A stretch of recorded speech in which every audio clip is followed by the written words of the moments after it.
Primeiramente, bom dia a todas e todos.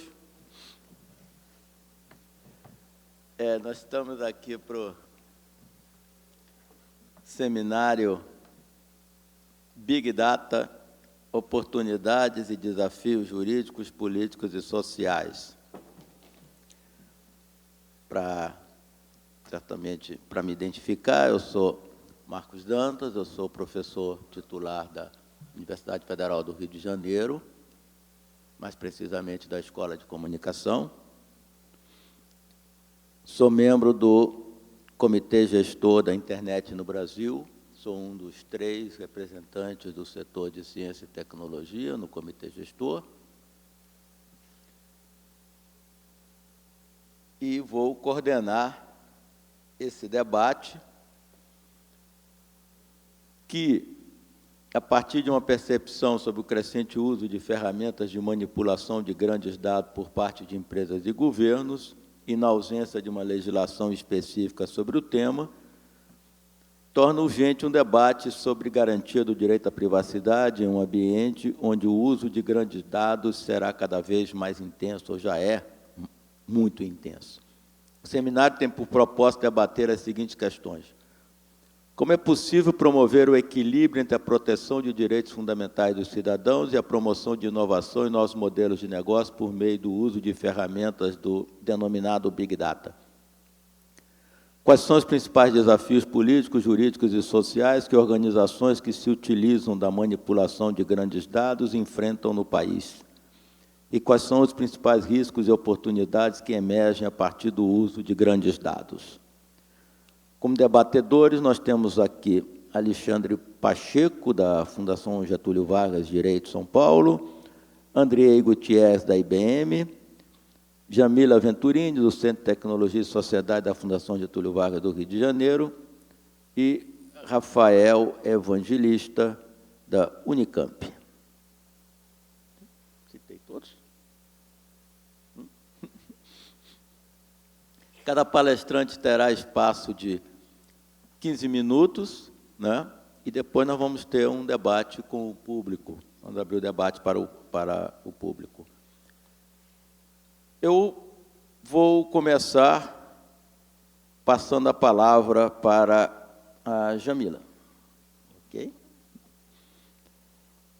Depois nós continuamos. Então, por favor, sem maiores delongas, Jamila Venturini. Eu vou pedir que cada um dos palestrantes comece fazendo uma pequena autoapresentação, um pouco mais completa do que eu fiz aqui, okay? um pouco do currículo, da especialização, do tipo de projeto, o tipo de trabalho que vem fazendo antes de entrar no tema. Ok, Jamila? Obrigado.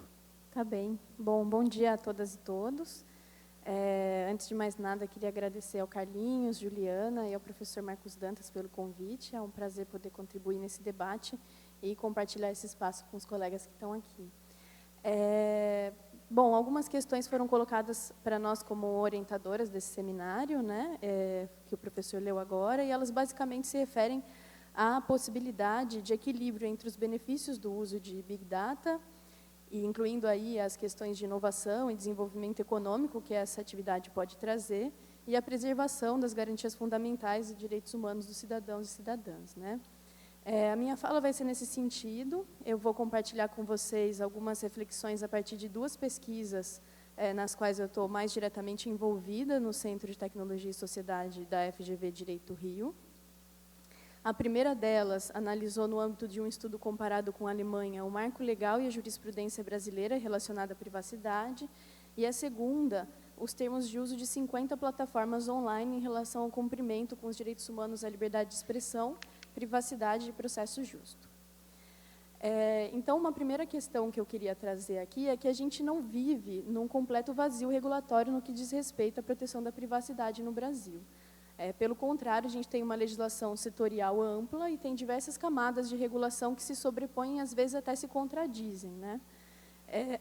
No que diz respeito à regulação do Estado, a relação do Estado com os usuários, os cidadãos, a gente tem uma legislação sobre interceptação telefônica e telemática que se aplica, ou seja, a legislação referente à quebra de sigilo das comunicações privadas, que é garantido pelo artigo 5º da Constituição Federal, e a gente tem uma série de outras regras esparsas relativas à investigação, que incluem as medidas de retenção de dados, acesso a dados cadastrais, e que garante o acesso das autoridades aos registros de conexão e acesso a aplicações, por exemplo.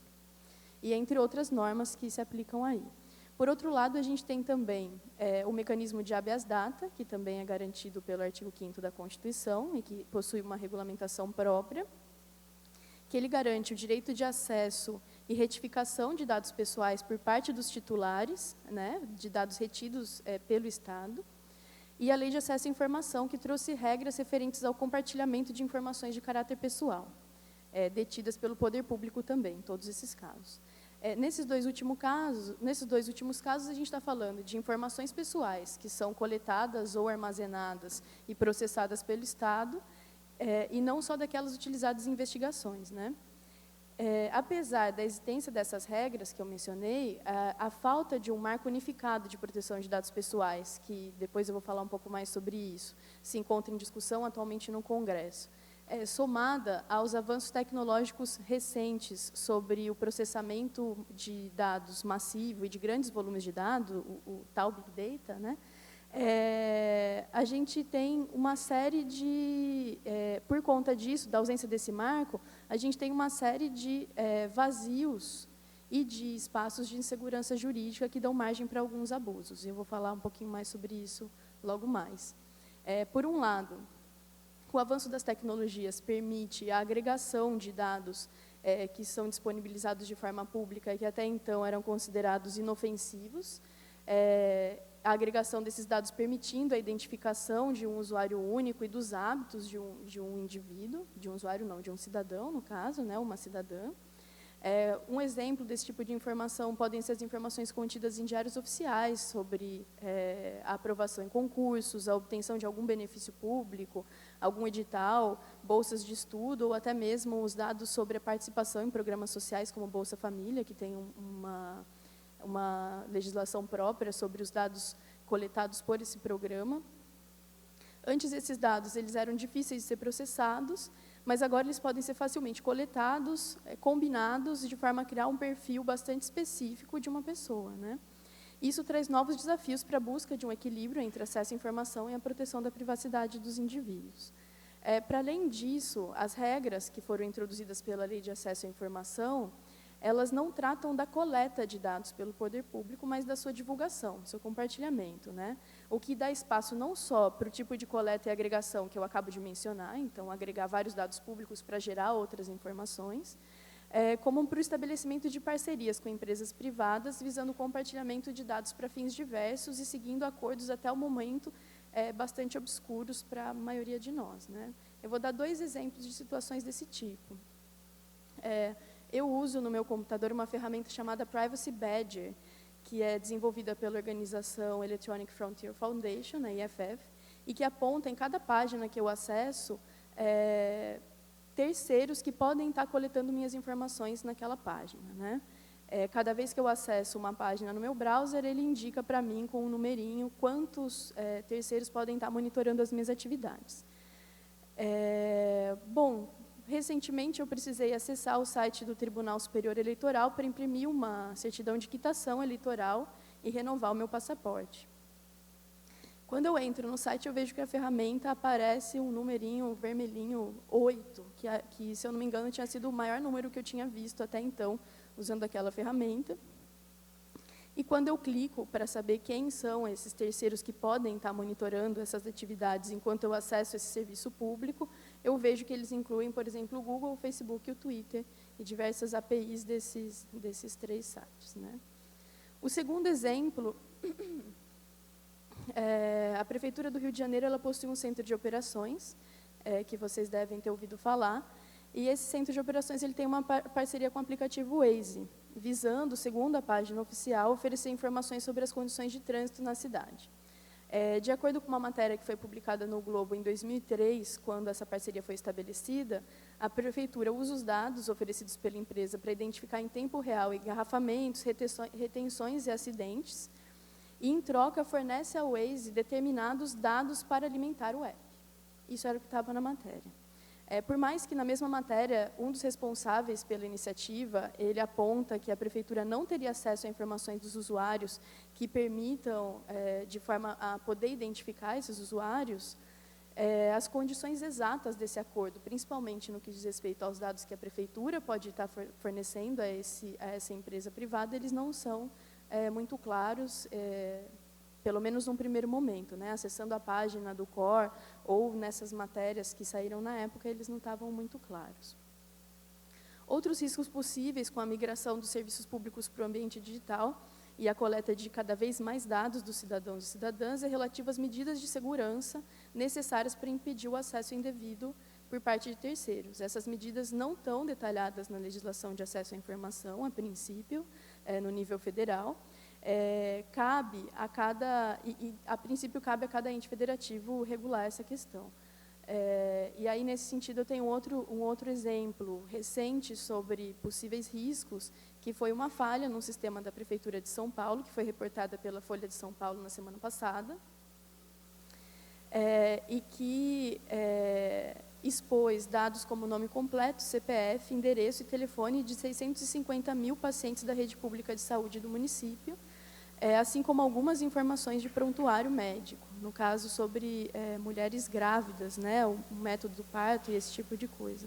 Os dados eles já foram retirados do ar, mas não é possível se calcular ou prever se eles haviam sido copiados por qualquer entidade ou por qualquer indivíduo para qualquer fim. Mudando um pouco da legislação existente e desses vazios e riscos que permanecem no âmbito público, quando a gente olha para a legislação que regula o tratamento de dados por parte de agentes privados, novamente a gente observa que não existe um vazio regulatório, outros mecanismos se aplicam com destaque para o Código de Defesa do Consumidor, a Lei de Cadastro Positivo e o próprio Marco Civil da Internet. Além disso, esse marco de proteção de dados pessoais no âmbito privado é complementado por várias decisões judiciais que consagram alguns dos princípios que caracterizam esse direito, que alguns, inclusive, já tratam como um direito independente do direito à privacidade, o direito de proteção de dados pessoais. Apesar disso, alguns abusos ainda persistem, que atuam nas lacunas e nas incertezas jurídicas que existem, né? De todo modo, me parece, eu não trouxe nenhum exemplo específico sobre isso, acho que os meus colegas vão falar um pouco mais sobre essas questões, mas os dois exemplos que eu trouxe, tanto o do TSE quanto o da Prefeitura do Rio de Janeiro, eles ilustram como existe uma interação cada vez maior entre o poder público e o setor privado no que diz respeito ao processamento, ao compartilhamento de informações pessoais dos cidadãos, né? E talvez isso possa ser uma chave em compreender o cenário que vem se desenhando para o futuro, né? Do mesmo modo que em outros países, a legislação brasileira, que se refere à proteção de dados pessoais existente, ela é fortemente baseada num princípio de autogestão da privacidade, ou seja, cabe ao usuário autorizar ou não sobre o uso dos seus dados e informar, e cabe às empresas, no caso, informar detalhadamente os usos que poderão ser feitos para que esse usuário possa tomar uma decisão consciente sobre a oferta ou não do seu consentimento. Mas, quando a gente trata do poder público, a gente vê que existem lacunas nesse sentido, no sentido das informações disponíveis sobre a coleta, processamento e compartilhamento de dados, e no âmbito privado, talvez pode ser que exista mais informações. Então, voltando à segunda pesquisa que eu mencionei no início, a que analisou os termos de uso de 50 plataformas online, será que esses contratos que os usuários precisam aceitar para ingressar nas plataformas, eles trazem as informações necessárias para que essa decisão seja consciente? Será que eles são claros sobre as condições de coleta, armazenamento e compartilhamento de dados pessoais? Eu posso dizer, eu fui uma das pessoas que teve a felicidade de ler os termos de uso e políticas de privacidade de 50 plataformas, e a resposta, infelizmente, é não. Eu não vou detalhar muito a metodologia da pesquisa, mas quando a gente analisa as versões internacionais, no caso, dos termos de uso e das políticas de privacidade, a gente observa que, por mais que elas sejam longas, esses documentos sejam longos, eles são redigidos numa linguagem jurídica, por um lado, e, por outro lado, eles são recheados de termos técnicos da informática que fazem com que seja difícil para o usuário comum compreender o que, de fato, é feito com os dados. Isso inclui como esses dados são coletados e por quem eles são coletados. Então, é comum as políticas mencionarem que permite a instalação de tecnologias como cookies, beacons ou pixel tags por parceiros para a coleta de dados, sem detalhar quem seriam esses terceiros ou que dados seriam coletados. É mais ou menos o caso do TSE, as plataformas privadas elas também têm esse tipo de situação. Do mesmo modo, muitas plataformas afirmam que podem compartilhar dados dos usuários com terceiros para fins comerciais, de processamento ou outros fins, sem dar maiores informações sobre quais seriam esses agentes e que usos seriam feitos. Em resumo, a gente tem, então, uma massa de usuários consentindo com algo sem saber exatamente o quê. Eu não vou explorar tanto isso, mas eu queria destacar desse fato duas coisas. Pelos dados que a gente tem, a leitura dos termos de uso, que a gente sabe que poucas pessoas fazem, ela não necessariamente deixaria os usuários mais informados. E o segundo ponto é que, num cenário de avanço das tecnologias de processamento de grandes volumes de dados, esse modelo de autogerenciamento da privacidade, baseado no consentimento informado, ele pode ser que não seja suficiente para garantir a proteção necessária dos cidadãos, uma vez que, nesse tipo de tratamento, é difícil se prever de antemão, no momento da coleta, os usos que vão ser feitos e as suas possíveis consequências. Isso não nega a necessidade e urgência de aprovação de uma lei geral de proteção de dados no Brasil, e eu entendo que os diversos setores eles identificam essa necessidade nesse momento. Dentre, atualmente, 2 projetos tramitam sobre o tema no Congresso. Eu destacaria o PL 5.276, de 2016, que passou por 2 processos bastante amplos de debate público, e ele encontra-se em debate na Câmara dos Deputados no momento. Um grande diferencial desse projeto de lei é que, em consonância com as melhores práticas internacionais, ele prevê a criação de uma autoridade garantidora independente, que seria responsável não só por fiscalizar a atenção aos princípios da lei, mas também para intervir nos casos mais nebulosos, como são esses casos relacionados ao processamento de grandes volumes de dados, e nos quais talvez o modelo de consentimento já não seja suficiente. Para além disso, eu acredito que é fundamental a gente pensar em mecanismos de transparência, controle social e participação no que diz respeito à coleta e uso de grandes volumes de dados por parte do Estado, seja os dados utilizados para fim de investigação criminal, seja para outros fins. É necessário que existam procedimentos claros para evitar abusos como os que foram mencionados nos casos anteriores. E também os abusos que a gente já conhece relacionados à interceptação telefônica no Brasil e que chegaram a fazer com que o país fosse condenado pela Corte Interamericana de Direitos Humanos por monitoramento indevido de ativistas de direitos humanos, né? Considerando que esse processamento de grandes volumes de dados ele se apresenta como um desafio aos mecanismos jurídicos existentes, não só no Brasil, mas no âmbito internacional, é fundamental que qualquer iniciativa de fomento ao uso de Big Data se baseie em compromissos de respeito e proteção aos direitos humanos e que elas venham acompanhadas de grandes debates públicos. Dado que o mercado avança e vai seguir avançando com propostas desse tipo no setor privado e também no setor público, principalmente com as soluções das chamadas cidades inteligentes, é fundamental que a gente esteja preparado para lidar com esse tema. Me parece que nenhuma justificativa, seja ela a inovação, o progresso tecnológico ou a segurança, deveria ser aceita de forma crítica, dados os riscos que envolvem esse tipo de mecanismo, pelo menos no que se trata de tecnologias digitais, como a internet, a chamada internet das coisas, as cidades inteligentes e outras smart coisas que vão aparecer por aí, e o uso de cada vez maiores Big Data. Me parece que a história recente ela mostra justamente a necessidade de cautela e equilíbrio quando a gente pensa no tipo de sociedade que a gente quer construir para o futuro, e as revelações de Snowden elas são um marco bastante óbvio nesse sentido. Muito obrigada.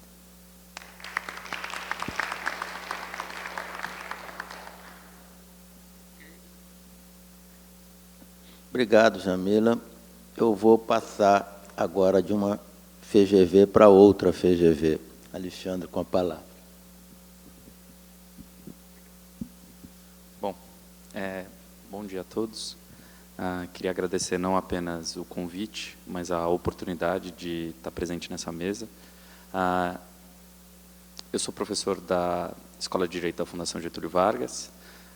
e sou coordenador do Grupo de Ensino e Pesquisa e Inovação da própria FGV Direito USP, e conduzo algumas atividades, tanto de pesquisa quanto de ensino, relacionadas ao impacto de inovações tecnológicas e de algumas tecnologias, principalmente tecnologias da informação e comunicação, dentro do contexto de debates jurídicos no sentido mais amplo. E eu acho que esse tipo de exercício vai ficar muito claro na minha fala aqui na parte da manhã.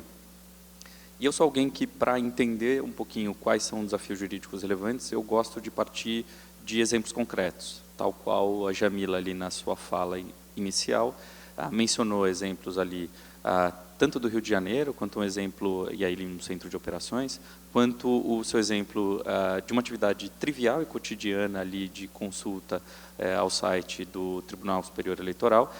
Em alguma medida, perceber que a questão envolvendo principalmente proteção de dados pessoais, tem adquirido uma dimensão que talvez nem as pessoas que estão aqui presentes consigam antever. Quanto mais pessoas que, na verdade, no seu dia a dia pensam e refletem muito pouco sobre o que é feito dos seus próprios dados, tanto do ponto de vista de benefícios, quanto do ponto de vista de malefícios ou possíveis situações de abuso. E aí eu quero trabalhar nessa chave de benefícios e possíveis abusos a serem cometidos em relação a dados. Como eu mencionei, eu gosto muito de exemplos, então vamos a eles. Eu tenho dois. O primeiro deles, obviamente, vai ressaltar alguns benefícios quase que evidentes, e não são benefícios e não são exemplos brasileiros, mas eu acho que eu consigo traçar paralelos muito claros em relação ao Brasil em cada um desses exemplos. O primeiro deles é pensar um pouquinho o Big Data a partir da sua definição, que é essa capacidade de coleta e análise de grandes volumes de dados vindos de diversas fontes, que podem nos revelar informações que até então nós não teríamos condições de obter, senão por essa análise. Quer dizer, esse é o grande diferencial. Uma informação nova com base nessa análise e coleta de grandes volumes de dados vindos de diversas fontes. E aí pensando, por exemplo, casos e desenvolvimentos tecnológicos feitos para responder a grandes catástrofes. Quais seriam essas grandes catástrofes? Por exemplo, a tsunami no Japão, ali em 2011, na cidade de Tokuhuku. Por exemplo, terremotos no Haiti, ou, por exemplo, furacão nos Estados Unidos ali em 2014. Como foram usadas as tecnologias de Big Data para, em alguma medida, realizar essa resposta a grandes catástrofes? Em primeiro lugar, no Japão, o que aconteceu foi o uso massivo de dados de aparelhos celulares, de smartphones, para entender um pouquinho melhor se os cidadãos japoneses estavam cumprindo protocolos de evacuação e de segurança no momento do terremoto. Então, coletas de dados massivas foram feitas durante o terremoto para verificar como as pessoas se deslocavam e se, em alguma medida, a movimentação das pessoas, esses grandes fluxos poderiam aprimorar, porque, no caso, tsunamis e terremotos fazem parte da realidade japonesa, não é um exemplo, não é um fenômeno particular, restrito a um momento histórico específico, mas como é que eles poderiam compreender melhor e aprimorar as suas formas de responder a essa grande catástrofe que infelizmente, permeia, vamos dizer assim, a história do Japão. E aí, ao mesmo tempo, eles conseguiram desenvolver todo um conjunto de informações para compreender, inclusive identificar quais regiões geográficas respondiam melhor e, em alguma medida, se comportavam de acordo com protocolos de segurança, e aí, nesse sentido, eles poderiam deixar um pouquinho de lado os esforços em fazer com que aquelas regiões tivessem treinamentos mais intensivos relacionados a protocolos, e regiões em que eles percebiam algumas movimentações um tanto quanto inusitadas, eles foram lá para verificar se eles precisavam de mais treinamento, o que aconteceu e assim por diante.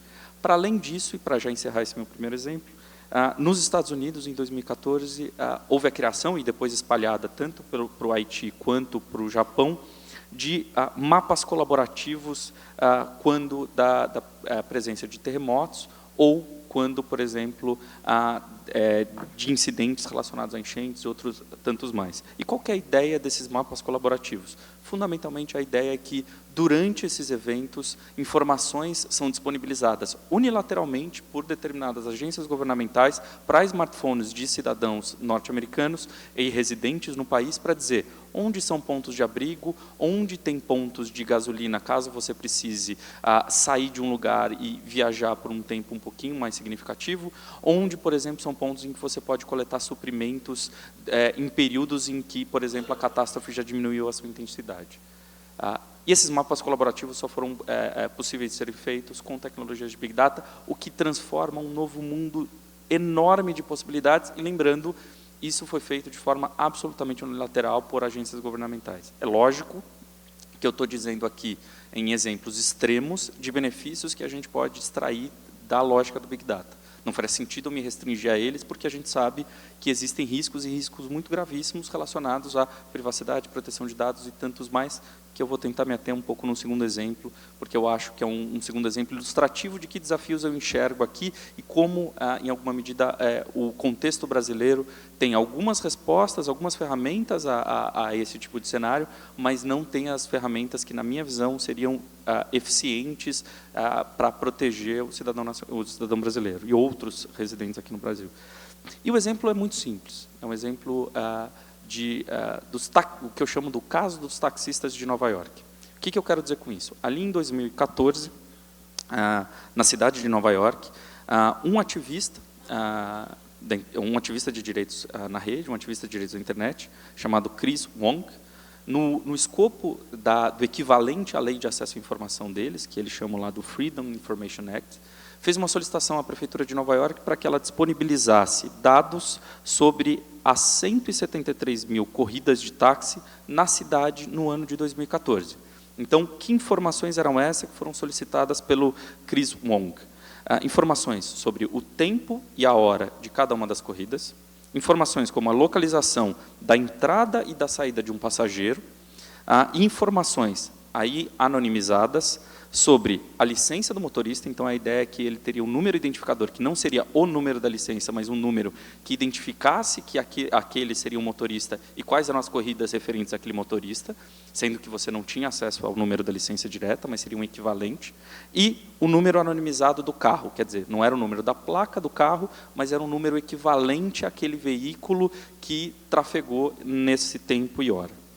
E o que foi bastante interessante? No mesmo mês que foram soltados os dados relacionados a essas corridas, o fundador de uma empresa de segurança da informação, um indiano residente nos Estados Unidos, chama Vijay Pandurangan, o Vijay ele imediatamente conseguiu perceber que os dados que, em princípio, estariam anonimizados, tinham uma facilidade muito grande de reidentificação tanto do motorista, por cruzamento de outros tantos dados, quanto de identificação dos veículos específicos, inclusive com a identificação das placas, com cruzamento de bancos de dados públicos e alguns não tão públicos, alguns que estavam ali no limiar entre, mesmo que acessíveis, não tinham uma certeza se eles poderiam ser utilizados de forma clara por termos e condições de uso ali de alguns bancos de dados.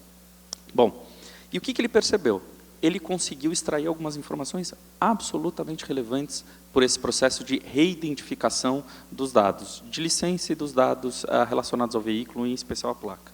Em primeiro lugar, cruzando com outros bancos de dados, ele conseguiu saber quem eram os taxistas, conseguiu ter acesso às fotos dos taxistas, verificar a ficha dos taxistas, revelar a etnia dos taxistas, revelar quanto tempo aqueles taxistas tinham de licença, quais eram as trajetórias realizadas, e um detalhe bastante relevante, cruzando alguns dados que são bem amplos na mídia, ele conseguiu verificar e identificar percursos que eram mais padronizados, e mais do que isso, ele conseguiu perceber que ele conseguia traçar e identificar celebridades que pegavam determinadas corridas em determinados horários para determinadas rotas. Então, um ator famoso, por exemplo, que está ali na entrevista é o George Clooney. Num determinado período de tempo, conseguiu-se perceber as idas dele a determinados locais durante quase um mês, percebendo que aquele padrão poderia se repetir no futuro. E por que eu digo que isso é complicado? Em primeiro lugar, você pode ter dados, por exemplo, interessantes para saber se determinados taxistas estão fazendo corridas maiores do que deveriam fazer num determinado período para evitar a hora do rush. Obrigado. Então, você conseguiria, em alguma medida, otimizar e verificar quem são taxistas mais ou menos eficientes em relação à realização do seu trabalho, o que é absolutamente interessante do ponto de vista da gestão dessa profissão. Você poderia evitar, por exemplo, taxistas que dão voltas mais longas. Outra coisa, você poderia, por exemplo, ter um retrato, e aí uma questão de diversidade muito interessante, de quantos taxistas não são cidadãos norte-americanos, e, em alguma medida, orientar a escolha e processos de seleção de taxistas com base na etnia, e não precisaria necessariamente revelar, por mais que isso legalmente fosse proibido, você não precisaria revelar que você estaria fazendo isso na prática, com base nesses dados. Você poderia ter dados, por exemplo, para antecipar determinados padrões. Então, o pessoal da área de comunicação, principalmente grandes jornais, poderiam, em alguma medida, orientar os seus efetivos paparazzis a encontrar celebridades por meio de cruzamento de dados. Enfim, o campo de possibilidades para essa área seria muito grande. E aí, para passar para a última parte da minha fala de hoje, esse cenário traz alguns desafios bastante relevantes em relação a todo o instrumental relacionado à proteção de dados que vem sendo criado no Brasil ao longo dos últimos anos, que a Jamile muito bem enumerou aqui, colocando alguns, inclusive, desafios que a gente precisa ter nos próximos tempos. Em primeiro lugar, um desafio muito importante é que tipo de instrumento a gente pode, em alguma medida, fornecer para o usuário de internet, para que ele possa, em alguma medida, ter a efetiva autodeterminação das informações e, principalmente, dos dados que existem a seu respeito. Esse é um primeiro desafio, e é um desafio que vai se intensificar muito mais com o universo de internet das coisas, que é a ideia de que determinados dispositivos que não coletavam, aliás, determinadas peças, objetos que não coletavam informações e transmitiam ela online, passam a coletar. E aí vem uma primeira discussão nossa aqui, como é que a gente vai pensar oferta de consentimento, quer dizer, a autorização que nós damos para a coleta e tratamento de dados, com base nesse novo cenário, pensando os dois exemplos que eu coloquei, tanto de benefícios quanto de possíveis malefícios a serem feitos com os dados. Lembrando, da mesma forma que eu coloquei benefícios muito significativos da geração de um novo conjunto de informações que podem aprimorar políticas públicas, avaliar determinados serviços privados, o uso deles podem ser feitos para diversas outras atividades. E aí, pensando no consentimento, é um desafio bastante grande, em especial, como é que eu posso consentir o uso dos meus dados em cenários incertos de combinação e cruzamento no futuro? Como é que eu vou efetivamente saber? Bom, eu estou fornecendo, eu como taxista na cidade de São Paulo, por exemplo, estou fornecendo dados sobre as minhas corridas, licença e tudo mais, para o poder público, mas o meu ato de autorização, o meu consentimento, ele está sendo dado sem eu efetivamente saber quais são as potencialidades de cruzamento futuro que vão fazer com ele. Então, nesse sentido, a minha tomada de decisão ela se dá num contexto de incompletude informacional. Então, eu estou autorizando algo que eu não sei o que vai ser feito a respeito de mim mesmo, ou dados, em alguma medida, em que eu sou o titular. Outro aspecto bastante interessante é como é que a gente vai pensar a anonimização. E aí, pensando a anonimização como um desafio enorme, porque a ideia é que, se eu tenho meus dados anonimizados, em alguma medida, eu tenho algum espectro de proteção. Agora, o quão eficientes são as técnicas de anonimização? Lembrando, a questão não é necessariamente se a anonimização ela é boa ou ruim, mas o quão eficientes são as técnicas empregadas hoje e o quanto nós podemos avançar e aprimorar a dificuldade que é tão almejada para que outras empresas e outros agentes possam me reidentificar e usar os meus dados de forma em outros contextos aos quais eu não fui capaz de antever. E outro aspecto bastante interessante, que eu acho que vale a pena, é como é que a gente vai pensar essa relação com os nossos dados a partir de agora. Ela vai ser uma relação consumerista? Eu acho que é difícil pensar numa relação restrita à lógica consumerista. Eu acho que, na verdade, o grau de intensidade e transformação que o uso intensivo de dados emprega nas nossas vidas vai fazer com que a gente tenha que expandir para outras relações das nossas vidas que não apenas as relações que a gente consegue conceber como relações de consumo. Então, pensar um sistema de proteção de dados pessoais apenas por uma lógica consumerista é um tanto restritiva em relação ao grau de possibilidades que a gente tem no futuro, inclusive possibilidades nas outras dimensões da nossa vida. A ideia de, por exemplo, nós não estarmos numa relação de consumo, mas numa relação, por exemplo, de trabalho, em que o uso de dados... O uso de dados vai se intensificar drasticamente, por exemplo, para a gente pensar como é que nós vamos ser selecionados para postos de trabalho, como é que nós vamos ser selecionados para programas, por exemplo, como graduação, pós-graduação e acesso, em geral, à educação, e como é que nós, em alguma medida, vamos orientar a nossa vida privada, tanto relacionamentos quanto família e tudo mais. Então, nesse sentido, a mensagem que eu acho que eu queria passar nesses 3 momentos da minha apresentação em primeiro lugar, não faz sentido a gente achar que essa revolução não está aí e não traz aspectos extremamente positivos em relação ao uso intensivo de dados. Eu acho que resistir a ela é um tanto quanto ingênuo para a gente pensar que transformações ela é capaz de acarretar. Uma segunda mensagem bom, a gente precisa estar plenamente consciente a respeito de quais são os riscos e desafios, em especial, quais são os pontos mais delicados dessa transição pela qual a gente está passando. E, para terminar, o arcabouço e a lógica de reflexão que a gente tem hoje sobre proteção de dados tem limites, e esses limites precisam estar muito claros para a gente pensar para onde nós estamos caminhando e para onde nós precisamos evoluir em relação a essa discussão.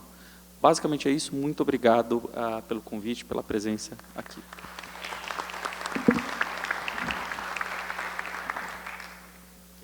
Obrigado, Alexandre. Eu vou passar agora a palavra para a iniciativa privada. Andrei, por favor. Muito obrigado pelo convite. Para a gente, eu sou Andrei Gutierrez, por formação, sou cientista social, depois estudei ciências políticas e sociologia, e hoje trabalho na IBM, na área de relações governamentais, e há um bom tempo já tenho me ocupado cada vez mais com os temas de privacidade dentro da empresa. E para a gente é um prazer estar aqui nessa mesa, podendo ouvir os pontos e poder trazer também um pouco as nossas preocupações em torno desse tema que é tão importante e central.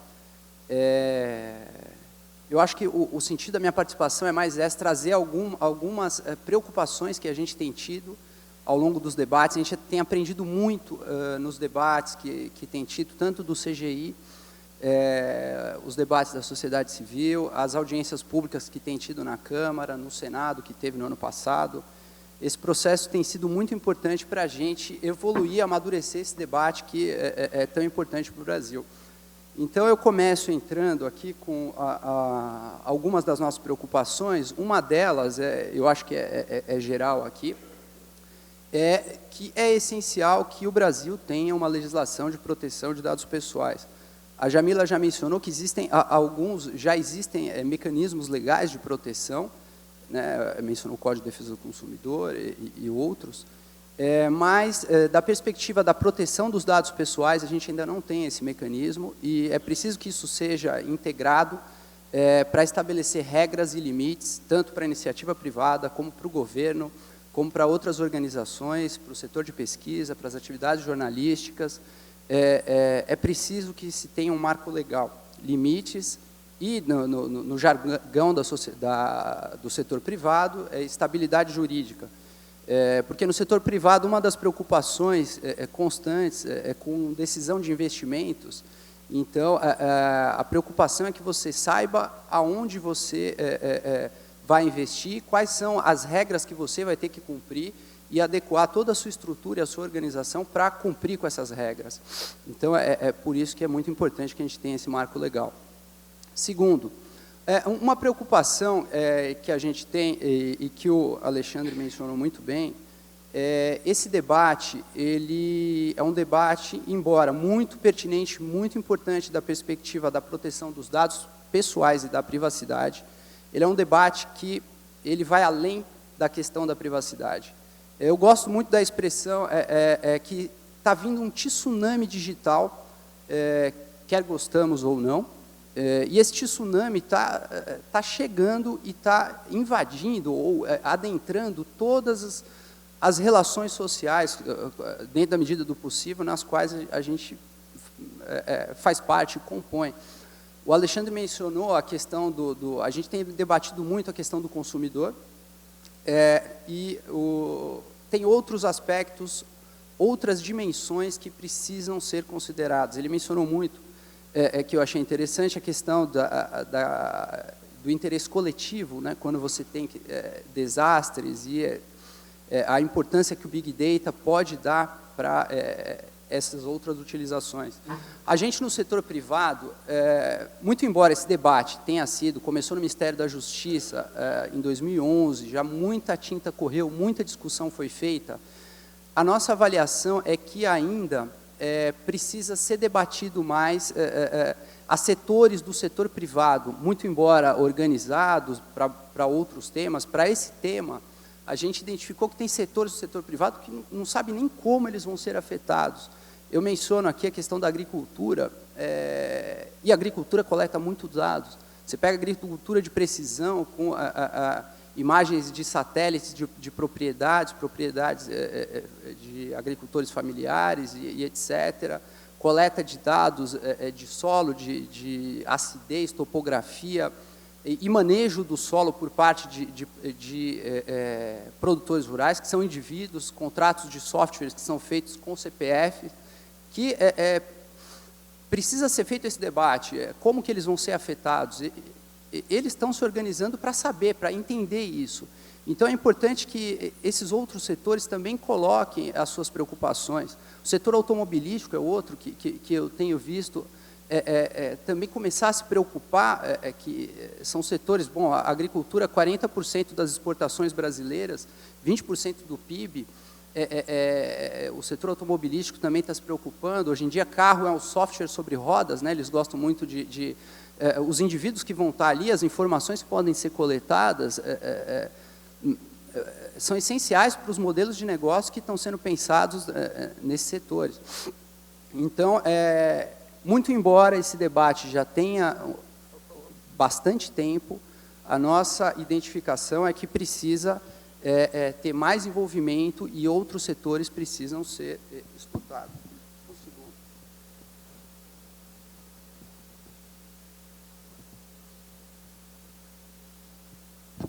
Tecnologia aqui.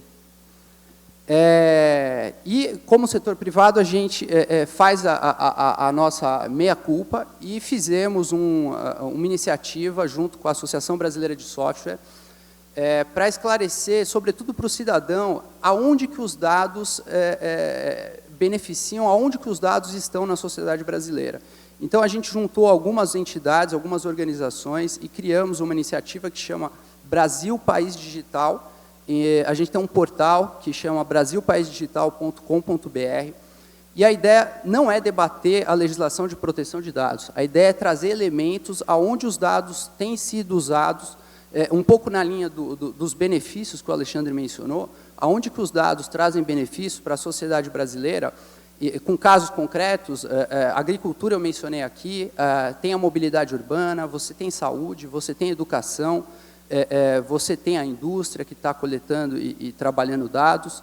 Então, a ideia é trazer elementos para a sociedade refletir, para os parlamentares que vão discutir esse tema também, que eles possam ter maior informações para que as decisões que a sociedade brasileira vai tomar nesse âmbito possam ser mais maduras. Bom, um terceiro ponto que preocupa a gente é a questão dessa legislação de proteção de dados que é necessária, que a gente precisa ter. Do ponto de vista da tecnologia, é preciso que a gente encontre um balanço, um equilíbrio entre a proteção dos dados das pessoas, mas, sobretudo, é muito falado, a preocupação com a inviabilidade de modelos de negócio. Então, com o avanço da tecnologia, esse tsunami digital e das novas técnicas que chegam, é muito rápido isso, é tudo muito veloz. Então, se você faz uma lei, não vou dizer restritiva, mas uma lei que seja descritiva, ela se torna caduca muito rápido. Então, é muito importante que a lei seja o mais possível baseada em princípios. E depois eu vou entrar aqui na questão da execução da lei, que esse é outro ponto importante. Mas princípios como a proporcionalidade, para que a gente vai coletar esses dados, a quantidade de dados são coletados, e isso aí tem que ter um propósito, tem que ter uma razoabilidade, tem que ter pautado na segurança e, sobretudo, na transparência. Então, os princípios eu acho que são fundamentais na discussão sobre a lei de proteção de dados, e sempre lembrando, a legislação corre o risco de caducar mais rápido do que a gente pensa. Por exemplo, se a gente for pegar um padrão de segurança, ou colocar hoje um dos mais ideais, que é consensual, a questão da criptografia, e você colocar isso numa lei, daqui a um ano, quem sabe, a criptografia já está ultrapassada. Então, se você obrigar as empresas a usar criptografia, ela fala, pô, eu quero usar um método mais avançado. Então, a gente precisa tomar muito cuidado com esse ponto.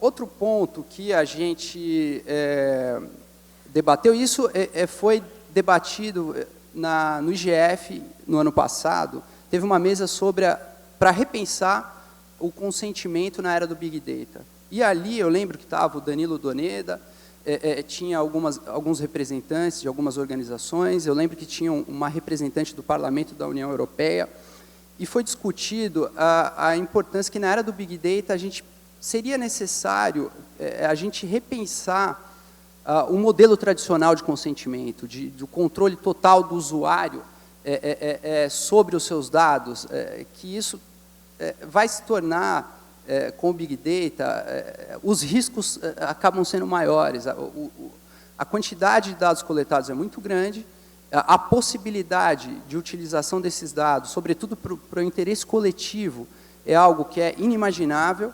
Então, seria necessário a gente repensar esse modelo do consentimento. Foi mencionado a questão das cidades inteligentes, você usar dados.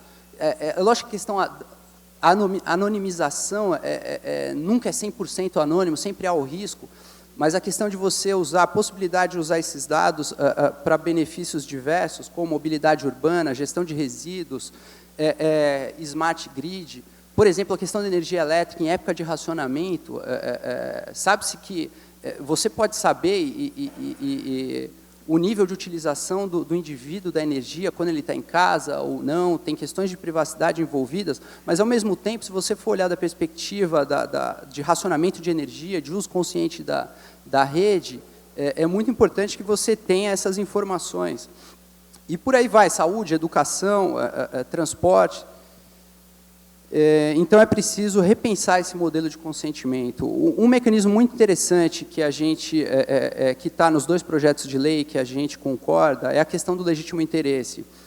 E o legítimo interesse que não seria uma carta em branco, seria a possibilidade, mais uma vez, dentro de princípios, para se coletar e tratar dados de maneira com que você não fira os direitos dos indivíduos à privacidade. Isso é fundamental.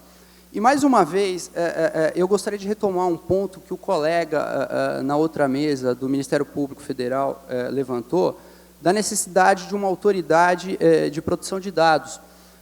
No projeto que poderia criar essa entidade de proteção de dados, se eu não me engano, o artigo 53, ele menciona que a autoridade será designada. Para nós, da IBM e algumas entidades privadas que a gente faz parte e discute, é essencial que se crie essa autoridade de proteção de dados. Riscos a gente sempre vai ter na coleta, no tratamento, no armazenamento de dados.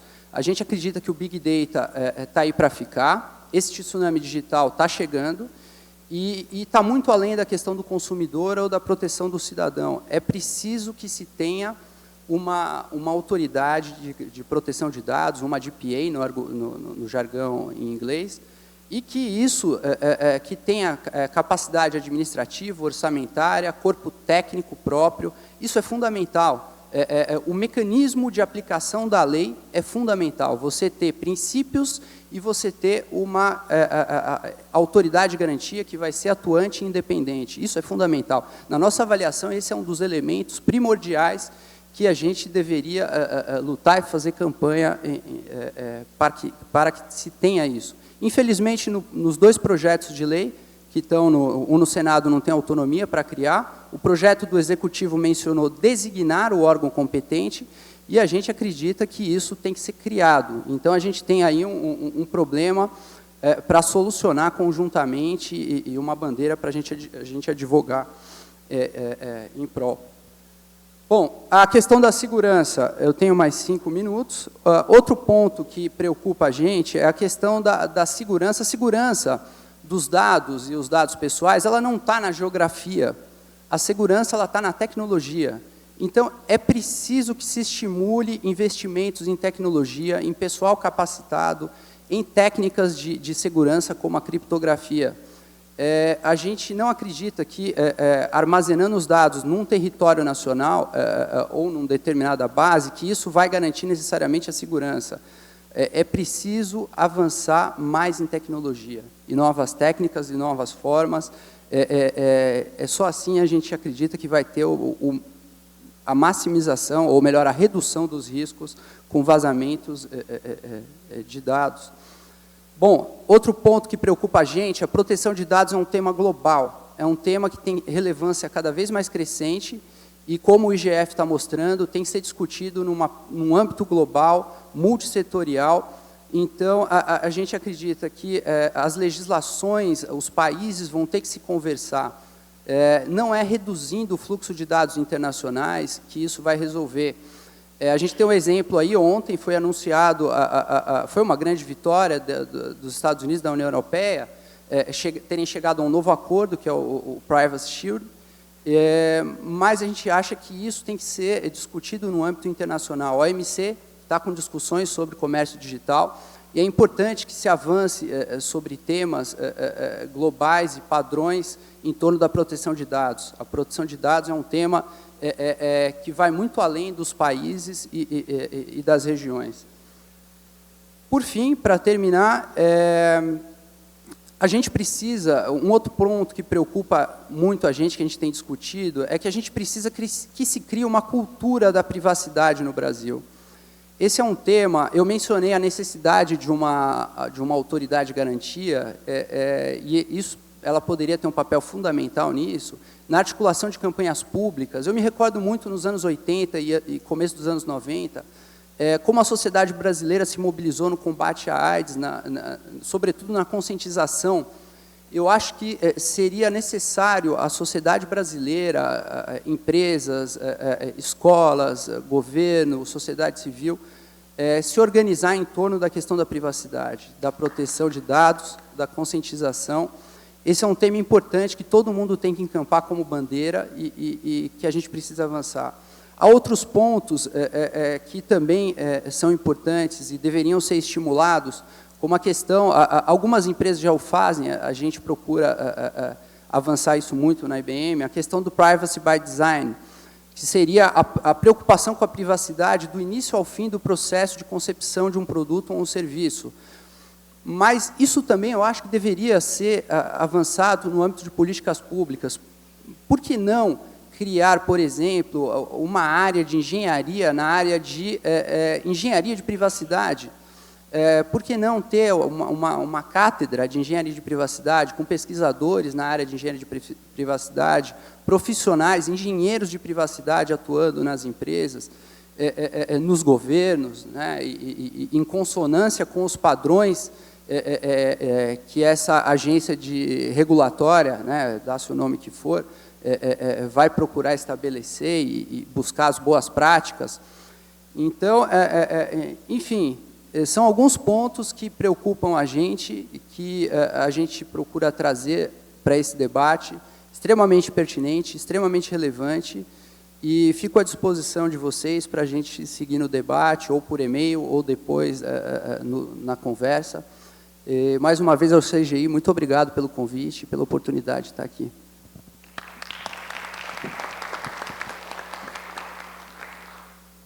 Agora eu passo a palavra ao professor Rafael Evangelista. Bom, primeiramente, mais uma Fora Temer e não ao golpe. Em segundo lugar, eu queria começar agradecendo cumprimentando os amigos da mesa e agradecer em especial a figura do professor aqui do meu lado, o professor Marcos Dantas. Queria começar, acho que contando aí que conheci o professor Marcos num momento que foi muito especial, acho que socialmente, para o país, que foi numa das primeiras edições do Fórum Social Mundial, aqui em Porto Alegre. E eu gostei muito da fala dele, porque naquela ocasião, ele foi uma das poucas pessoas que eu vi fazendo uma politização de temas da ciência e da tecnologia ali no fórum, em especial dos temas da sociedade da informação, das tecnologias da informação. E aí eu estava muito envolvido com a questão do software livre na época, continuo envolvido, mas na época estava muito mais. Deixa eu só tirar isso aqui. Quero mostrar minha camiseta para vocês, entendeu? Por isso, escolhida especialmente para essa ocasião. Snowden e Manning. E eu, como militante no software livre, fiquei muito interessado na fala dele e a pensar a partir da fala dele. E aí, depois, uns anos mais tarde, eu escrevi um textinho simples, que se chamava Mais-Valia 2.0. E eu tentava explorar essa ideia de mais-valia, de um conceito do Marx, nos tempos atuais da tecnologia da informação. E o professor Marcos foi muito generoso, encaixou o termo com outros escritos dele, escritos muito mais sofisticados do que o meu, citou a minha expressão e a gente continua conversando. E essa expressão, eu acho que ela nos serve para o que eu quero falar aqui também. Lá atrás, o que chamou minha atenção foi uma comparação que eu vi em um blog entre o valor que tinha sido vendido à Vale do Rio Doce, quando, lá atrás ainda, do processo de privatização do governo FHC, e o valor que tinha acabado de ser vendido o YouTube para o Google. Bom, o YouTube foi vendido por 1,7 bilhões de dólares, enquanto a Vale foi vendida por 3,3 bilhões de dólares. E aí a frase que eu vi, que veio de um comediante, se perguntava, aí abre aspas, reservas gigantescas de minério sendo comparadas com uma reserva gigantesca de vídeos com adolescentes de sunga amarela fazendo dancinhas bizarras.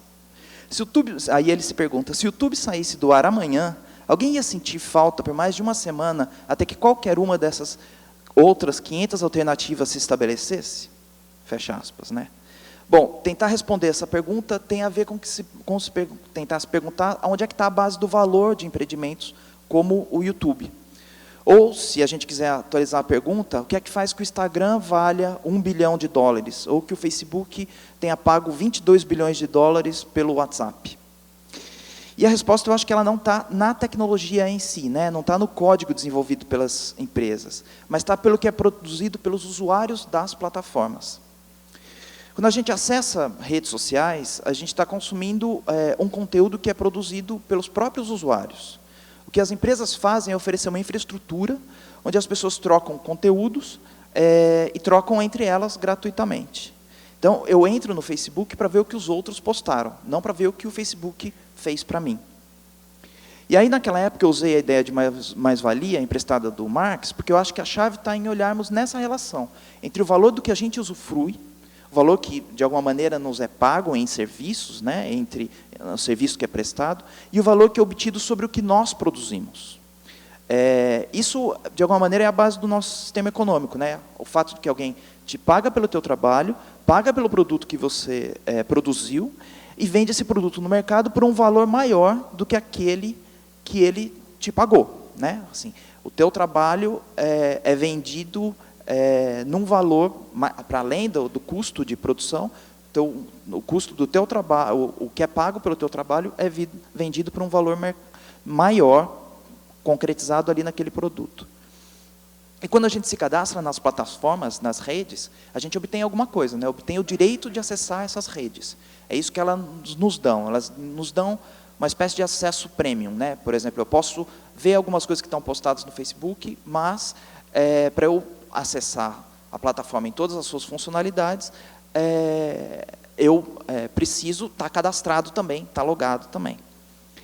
E aí o que ela faz, a plataforma faz? Ela nos coloca em contato com outras pessoas, tanto que as pessoas que ela nos sugere, que nós deveríamos entrar em contato, você pode ser amigo de tal pessoa, como ela nos coloca também em contato com pessoas que nós procuramos. Nós indicamos lá para o sistema, eu conheço aquela pessoa e me associo a ela, quero ler o que essas pessoas escrevem. essa informação, o fato de que, por exemplo, eu, Rafael Evangelista, me interesso porque uma pessoa ali escreve, essa informação tem um valor. E essa informação pode ser bem complexa, né? Eu posso querer só ler o que alguma pessoa escreve. Eu posso não querer marcar que eu tenho uma relação com aquela pessoa, mas não me interessa o que aquela pessoa escreve, né? Eu, às vezes, tenho uma relação, sei lá, de parentesco ou mesmo de amizade, mas não significa uma concordância de opinião, então nem quero ler aquilo. Eu posso querer ver tudo o que aquela pessoa escreve, mas posso também não querer pedir para que ela seja meu amigo, por exemplo. Então, é muito complexo. Essa informação que a gente está colocando no sistema é bastante complexa. E aí eu acho que a gente tem um ponto importante, que é uma sofisticação maior entre aquele momento que o YouTube foi vendido, lá em 2006, por 1,7 bilhão, e o momento de hoje. Então, ele foi vendido lá em 2006 por 1,7 bilhão. Hoje se calcula que o YouTube valha entre 20 e 40 bilhões de dólares. Naquele momento, a gente estava discutindo como as empresas estavam usando o conteúdo produzido pelas pessoas para conseguir um maior valor de mercado. Isso já era algo que saltava aos olhos na época, né? E até hoje é difícil de falar disso, quer dizer, é difícil que as pessoas entendam toda a complexidade desse processo e desse processo de valorização. Mas o que muda de lá para cá, nesse desafio para nós, que é conversar sobre esse assunto e sensibilizar as pessoas sobre ele, é o Big Data, que é uma outra coisa que entra em cena nesse cenário todo, né? E aí eu acho que talvez caiba uma distinção entre dois elementos. O elemento do conteúdo nosso, que nós produzimos e é distribuído pelas plataformas, e agora a agregação de uma outra coisa que tem valor, que são os dados pessoais. Quando a gente estava pensando numa plataforma como o YouTube, naquela época, o centro estava ali naquele produto do trabalho, né? O produto do trabalho ali que a gente estava pensando era o conteúdo. E é um modelo o YouTube é um modelo que funciona e gera valor até hoje, né? Você vai lá, bota teu vídeo, sobe o vídeo no YouTube, o YouTube ganha o direito de explorar o teu vídeo, colocando uma publicidade, e te dá um retorno.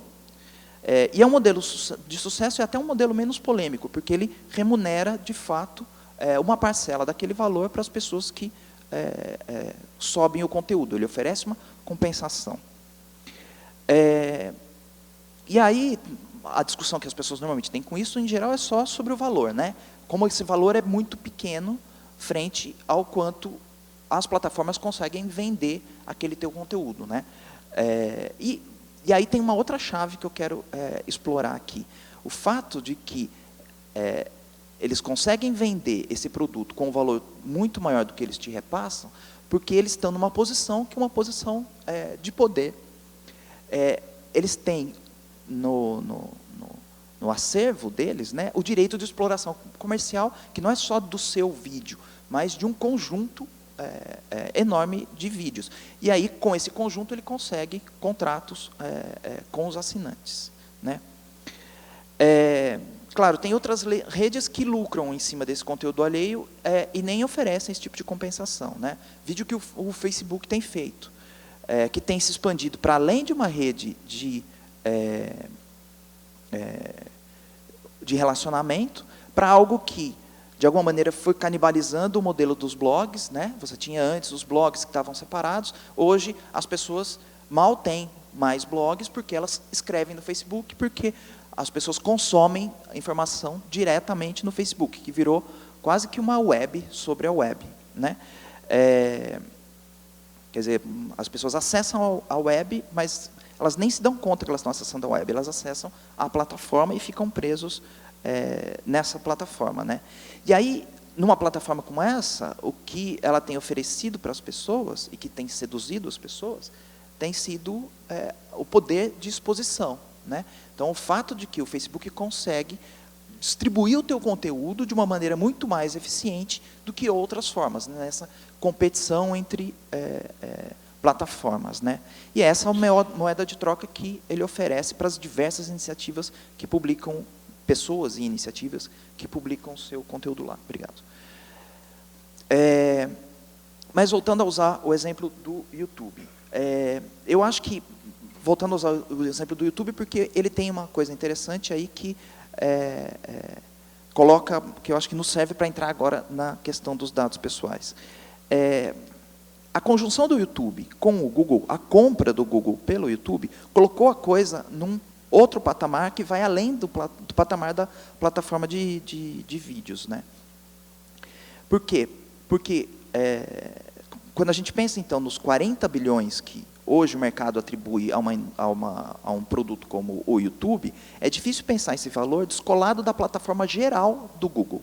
Isso porque a conjunção de uma plataforma de vídeos com uma outra plataforma de blogs, que é algo que o Google também possui, com um buscador, com uma rede social, com uma loja de aplicativos online e com diversas outras iniciativas do Google, enriquece numa escala gigante a coleta de dados pessoais.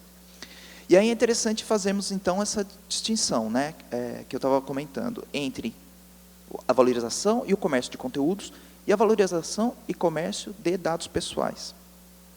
E talvez a gente possa falar em dois tipos de commodities intelectuais que hoje estão sendo comercializadas, né? E essa é acho que é uma grande, um grande salto aí do Big Data, e aí um grande salto do Big Data que se repousa em cima dos dados pessoais. Quando a gente normalmente fala em dados pessoais, em geral as pessoas pensam em dados de identificação, em coisas como RG, CPF, características pessoais, como tipo físico, sexo, ou então em dados cadastrais, como e-mail, número de telefone. Em geral, as pessoas, quando a discussão muito de dados pessoais está muito marcada pelo medo que as pessoas têm. Nossa, eu comecei falando tudo, emendei e nem fiz a minha apresentação. Vou fazer isso no meio dela, até para encaixar com outra coisa. Eu sou antropólogo, eu sou doutorado em antropologia, dou aula na Unicamp e faço parte de uma rede de pesquisadores chamada LAVITS, a Rede Latino-Americana de Pesquisa em Vigilância, Tecnologia e Sociedade.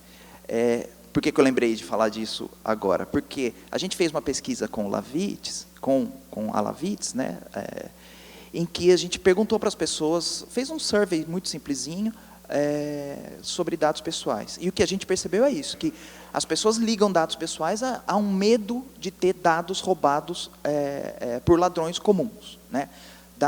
Ladrões que possam usar esses dados para roubar dinheiro da conta das pessoas, por exemplo. Ou então está ligado, e isso a gente vê muito nos movimentos sociais, a questão dos dados pessoais está muito ligada a um medo do Estado, né? Que pode ligar um determinado indivíduo a uma determinada manifestação política, como o Fora Temer, e passar a perseguir indivíduos e grupos. Mas eu acho que tem uma outra questão aí, que é isso que eu estou querendo abordar, é que essas plataformas também coletam informações sobre gostos, sobre quem são os nossos amigos e sobre o que nós estamos propensos a consumir. Coletam dados de localização. A indústria da informação argumenta que essa não é uma coleta com a qual nós não devemos nos preocupar, porque anonimizam, porque existem esses processos de anonimização de dados. E aí eu não vou entrar no mérito dessa anonimização, eu acho que o Alexandre comentou aqui sobre o quanto ela pode ser revertida, e tem vários estudos que mostram o quanto pode ser feita essa reversão. Eu quero entrar no mérito da questão, no fato de que esses dados pessoais se tornaram um produto com altíssimo valor de mercado. Cálculos de consultorias econômicas apontam que, em 2020, o comércio de dados pessoais pode dar lucros, só no mercado europeu, de quase €500 bilhão por ano. E aí é interessante, muito interessante a gente pensar esse número, o tamanho desse número, né? E é interessante pensar uma outra coisa que também se tornou corrente nesse debate de dados pessoais com relação ao seu uso econômico. Ficou muito corrente nesse debate dizer que os dados pessoais são o novo petróleo. Eu acho essa comparação entre dados pessoais e petróleo muito feliz, porque ela nos permite... Obrigado. Eu vou dar uma aceleradinha aqui, porque eu acho que eu planejei falar demais. Mas eu acho muito interessante essa comparação entre dados pessoais e petróleo, porque o petróleo também é uma coisa que não... essa comparação nos permite afirmar que os dados pessoais têm um valor em si. O valor não está só no... como o petróleo, né? Você não pega petróleo e enfia no tanque do seu carro e sai andando com o petróleo por aí. Ainda assim, o petróleo custa $50 comercializado no mercado, mais ou menos. Mesmo a reserva, o direito de exploração no mercado do futuro do petróleo tem um valor. Está aí o pré-sal, que não nos deixa mentir. E quem controla as reservas, quem controla reservas naturais ou reservas de dados, tem dinheiro. E dinheiro, a gente sabe que quem tem muito dinheiro tem poder. E, além disso, para usar uma frase que é muito comum nos debates, informação é poder.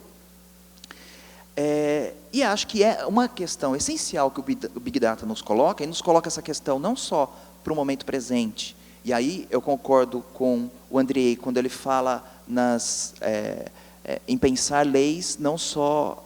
ele utilizou uma expressão que em princípios. Quer dizer, eu acho que isso que ele está falando sobre as leis vale para nós pensarmos as configurações econômicas e de poder para o futuro, para que a gente pense essas relações não só de uma maneira... tome atitudes que não sejam só reativas, mas projetando o futuro. Então, uma questão essencial que o Big Data nos coloca é a questão da assimetria de poder. Como o Big Data, a capacidade de produzir informações a partir de uma base gigantesca de dados pessoais, aumenta ainda mais as assimetrias de poder. E aí, meio que até para encerrar essa discussão, daí a gente pode até continuar com as perguntas, eu quero ler dizer que a questão da assimetria de poder, colocada pelo Big Data, pela exploração econômica do Big Data, não é só uma questão acadêmica, digamos assim. É uma questão reconhecida até por caras da tecnologia da informação, que são donos dessa plataforma, como o Eric Schmidt, do Google. Quero ler um parágrafo de um livro do Eric Schmidt, chamado The New Digital Age, Reshaping the Future of People, Nations and Business. A frase é a seguinte, abre aspas. Acreditamos que as plataformas tecnológicas modernas, como Google, Apple, Facebook e Amazon, que eles criaram uma sigla chamada GAFA, são mais poderosas do que as pessoas percebem, e nosso futuro vai ser profundamente alterado por seu sucesso e pela adoção delas em todas as sociedades. Essas plataformas constituem uma verdadeira mudança de paradigma, semelhante ao da invenção da televisão. E isso dá a elas, às plataformas, o poder de crescerem, e crescerem na velocidade em que elas se escalam. Essas plataformas tecnológicas se espalham tão rapidamente, eficientemente e agressivamente quanto um vírus biológico. E isso torna também poderosas as pessoas que as constroem, controlam e usam. Então, isso não está só nas análises sociais feitas sobre o Big Data. Isso está na boca da própria indústria. Eu, como antropólogo, utilizo um autor, um antropólogo marxista, chamado Eric Wolff. E ele faz uma caracterização interessante sobre o que é poder. Ele fala que o poder é sempre relacional. Ele envolve relações entre pessoas e pessoas com o mundo. E é interessante pensar o poder do Big Data a partir do que ele chama de quarta modalidade do poder, que é, abre aspas, manifesto não apenas nas relações que operam dentro de configurações e domínios, mas também que organiza e orquestra as configurações por si mesmo, e especifica a direção e a distribuição do fluxo de energia. Por que eu quero fechar exatamente com essa frase do Eric Wolff? Porque eu acho que a questão do Big Data e do poder do Big Data, muitas vezes a gente olha para ele pensando nos indivíduos, né? Pensando em quanto aquilo pode te afetar quanto indivíduo. Mas a questão é que a gente tem que pensar esse poder socialmente. Quer dizer, o meu dado pessoal, tanto meus dados de saúde, sei lá, meu batimento cardíaco, agora que eu costumo correr e adoro usar, assim, falo criticamente dessas coisas, mas eu adoro os brinquedinhos. Adoro usar um monitor cardíaco para correr, me ajudou a correr. Eu não conseguia correr, consigo correr porque eu controlo agora os meus batimentos cardíacos. Mas esses meus dados, para mim, tem um valor, mas para a indústria tem um valor muito maior. Mas não é um valor só da informação do Rafael. Ele tem um valor porque ele é uma grande base de dados do coração das pessoas correndo. É uma massa de dados, e por isso essa coisa relacional, né? Eu acho que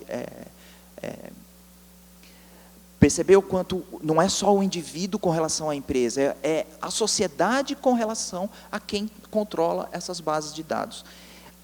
E eu acho que isso, quando eu estava falando sobre futuro, é importante a gente pensar o quanto quem controla essas bases de dados consegue aumentar seu poder econômico, porque consegue, a partir das bases de dados, fazer previsões sobre o futuro, né?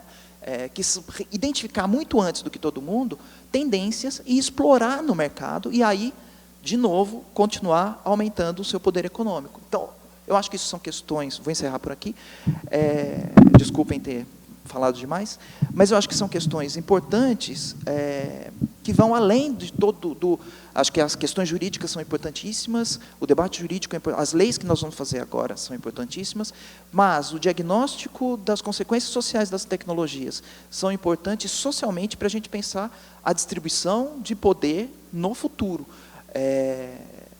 E não existe, se a gente fala em liberdade, né, não existe indivíduo livre num contexto de grande assimetria de poder. A gente pode até questionar a ficção, que é o indivíduo livre, mas no contexto em que alguém tem muito poder e outro tem pouco poder, a liberdade é uma farsa, né? É isso, gente. Obrigado.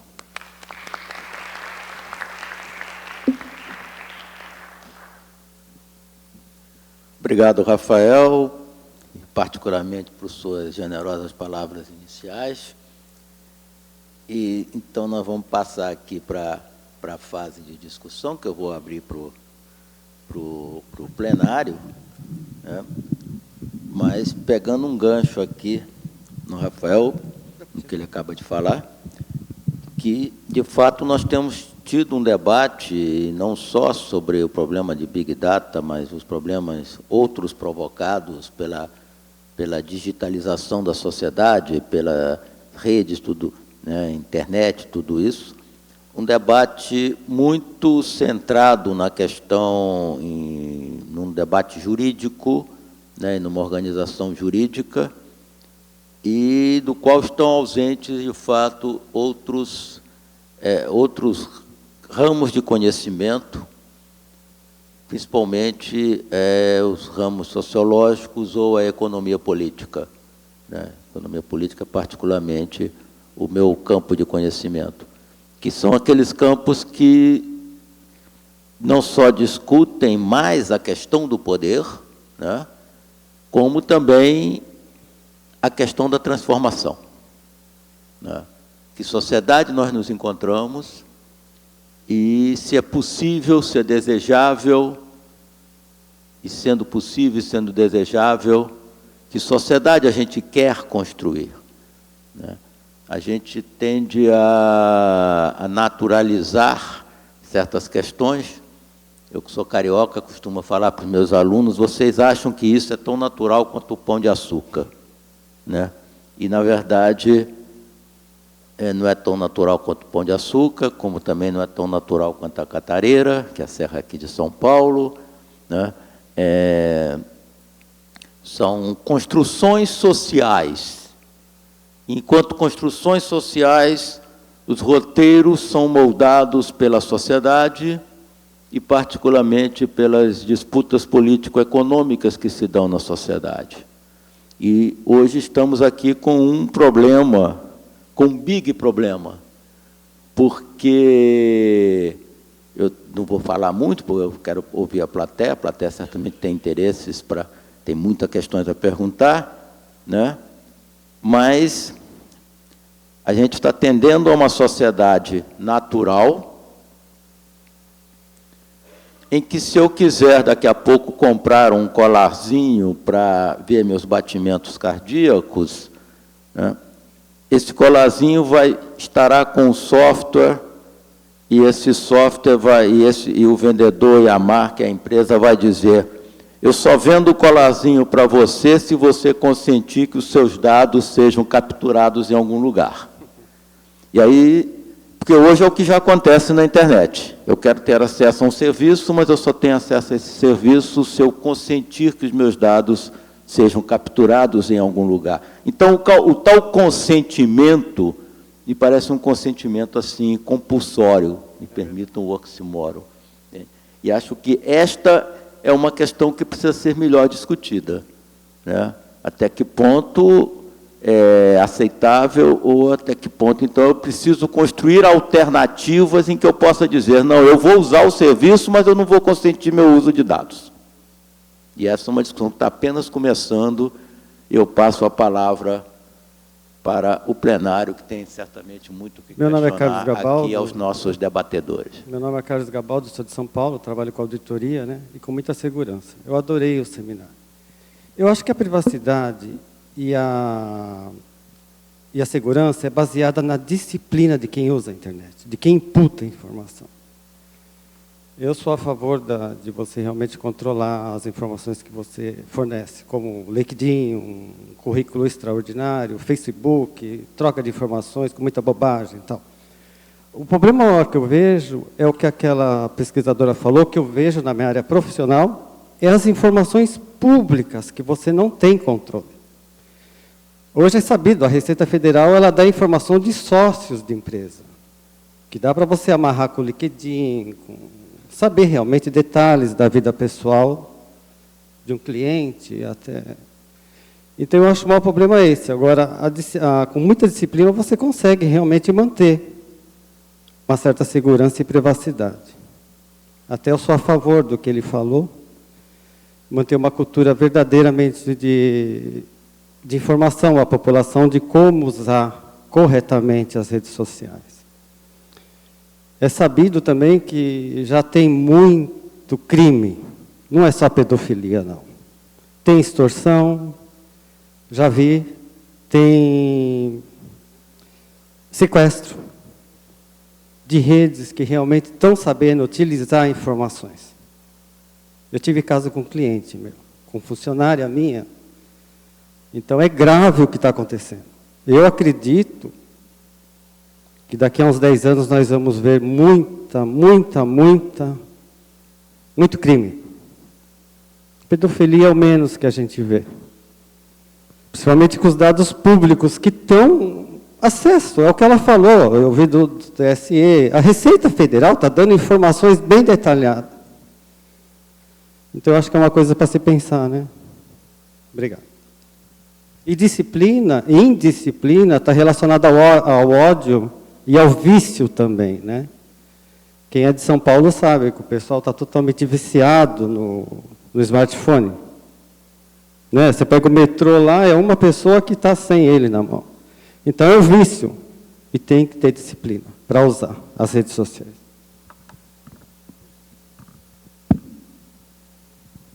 Bom dia, boa tarde, talvez já. Adriana Veloso, doutoranda em Ciência Política na UNB.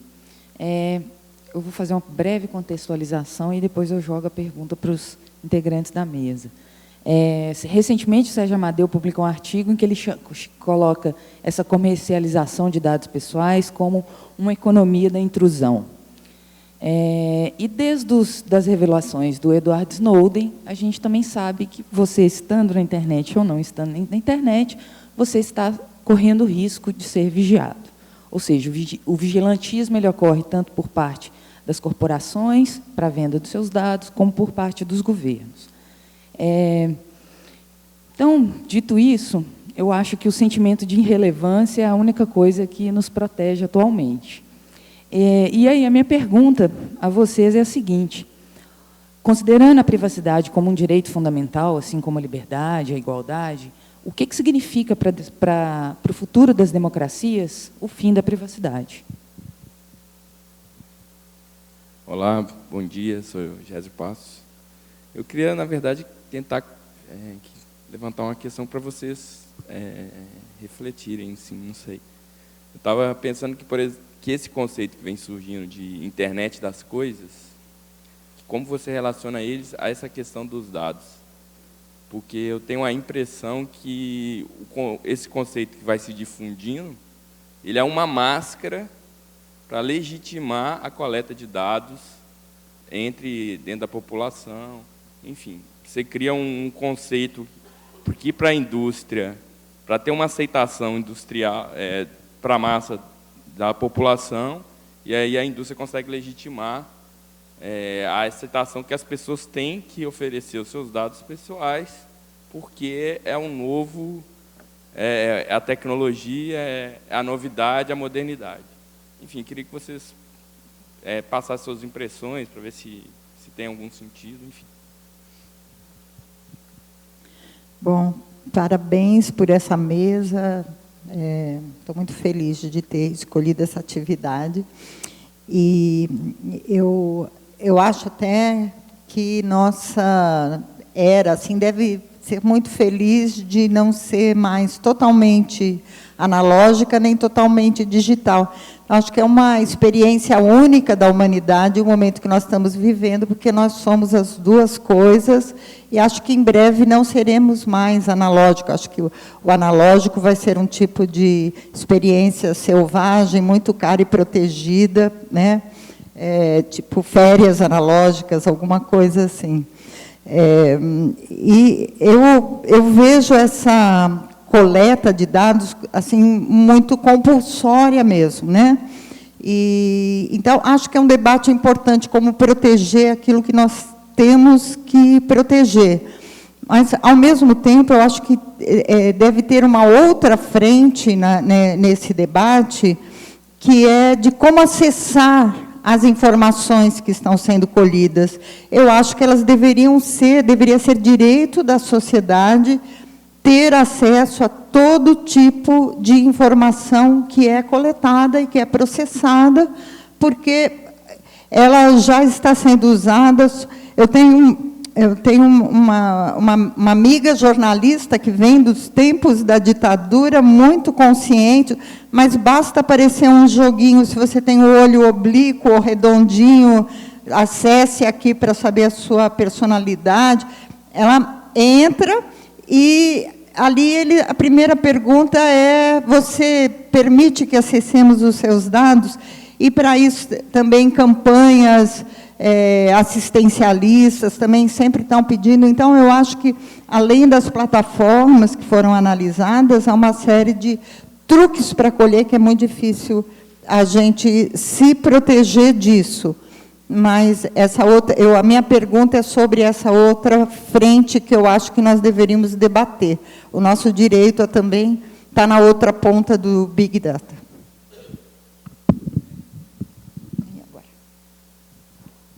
Olá, bom dia. Eu sou Virgínia, da área de inteligência da Softex. Parabéns aí pela mesa, pela discussão. Eu acho que os benefícios de a gente ter dados disponíveis são fantásticos. O Alexandre tem razão, a gente tem que explorar de alguma forma isso aí. Claro que com todos os problemas, eu acho que a resposta ela vem muito da possibilidade de a gente poder utilizar esses dados de uma forma conjunta, né? Eles não podem estar na mão de algumas poucas empresas. A gente tem que reduzir a assimetria. Um jeito é realmente forçar a abertura mais ampla dos dados que estão sendo coletados, para que todos possam usar. Isso vai permitir que as nossas pequenas empresas, de alguma forma, também se beneficiem desses dados para gerar produtos e serviços relevantes. Uma preocupação que a gente talvez tenha que ter é impedir a concentração vertical nessa cadeia de valor de dados. Quer dizer, você está falando de dados, informações, conhecimento, isso não pode estar tudo na mão de uma única empresa. Se a gente especializa, quem coleta não transmite, quem transmite não processa, talvez a gente possa criar um ecossistema pujante, mais rico, né, e formado por vários pequenos fornecedores de tecnologia, pequenas pessoas que possam participar. Acho que a solução para problemas de proteção de dados ela vem mais de propostas inteligentes de detectar problemas e preveni-los, do que controlar o livre acesso e o livre fluxo, né, de dados, informações e conhecimento. Era isso. A mesa vai interromper um instante para dar um espaço para os que estão aqui poderem discutir o que foi colocado até agora, né? E depois a gente retoma, mas creio que também a gente tem um limite. certo? Já estou recebendo um sinalzinho ali que eu preciso encerrar. Oi? Na verdade, já acabou, mas tem um pessoal que ainda está na fila, né? Então, eu estou vendo 1, 2, 3, 4, 5. Tem Então, 5 na fila. depois de mim, Hã? para, né? Aliás, Não, depois de mim, então eu continua. preferia trazer aqui para a mesa. Cada um faz minha senão é participação um é bem acúmulo rapidinha. de questões que a mesa pode, falando cada um 3 minutos, ou nem todos falam, mas se todos quiserem falar, claro, vão falar, e depois a gente devolve para os 5 que estão aí para uma segunda rodada. Tá bom assim? Ok, então quem quer começar essa primeira rodada de resposta? Ok, então. Bom. Com certeza. Maravilha. Bom, são questões absolutamente relevantes. Eu vou simplesmente fazer alguns comentários pontuais e tentar receber para dentro da minha reflexão alguns dos pontos colocados aqui. Eu acho que uma primeira questão bastante significativa, questão mencionada aqui, não apenas pela Adriana, acho que fazia parte da lógica geral, mas a criação de uma economia de intrusão ou de uma lógica de vigilantismo, e endereçando a pergunta especificamente o que significa para a democracia o fim da privacidade, eu acho que, na verdade, não é o fim da privacidade. Quando a gente pensa em privacidade, a gente está pensando privacidade em algumas bases, e eu acho que essas bases estão se deteriorando para dar vazão, abertura para algumas outras bases, para a gente criar o que a gente considera como nova privacidade. A ideia da privacidade como o direito de ser deixado só e isolado de toda e qualquer interação parece estar erodindo. Isso não significa que um senso de privacidade em relação à gestão, autodeterminação informativa e outros aspectos que podem compor um novo conceito de privacidade se erodiu. Eu costumo dizer que algumas ideias em determinados arranjos sociais, elas vão mudando. Não necessariamente para melhor, mas elas vão mudando. E a gente precisa acompanhar essa mudança. Eu acho que o que se erodiu foi essa ideia do isolacionismo. Essa, sem dúvida nenhuma, e essa percepção de privacidade, sem dúvida nenhuma, ela está escapando. Outro aspecto que eu não acho, e aí eu vou me dar a liberdade de não concordar, é que a agenda de internet das coisas é uma mera máscara para ampliação da coleta de dados na modernidade.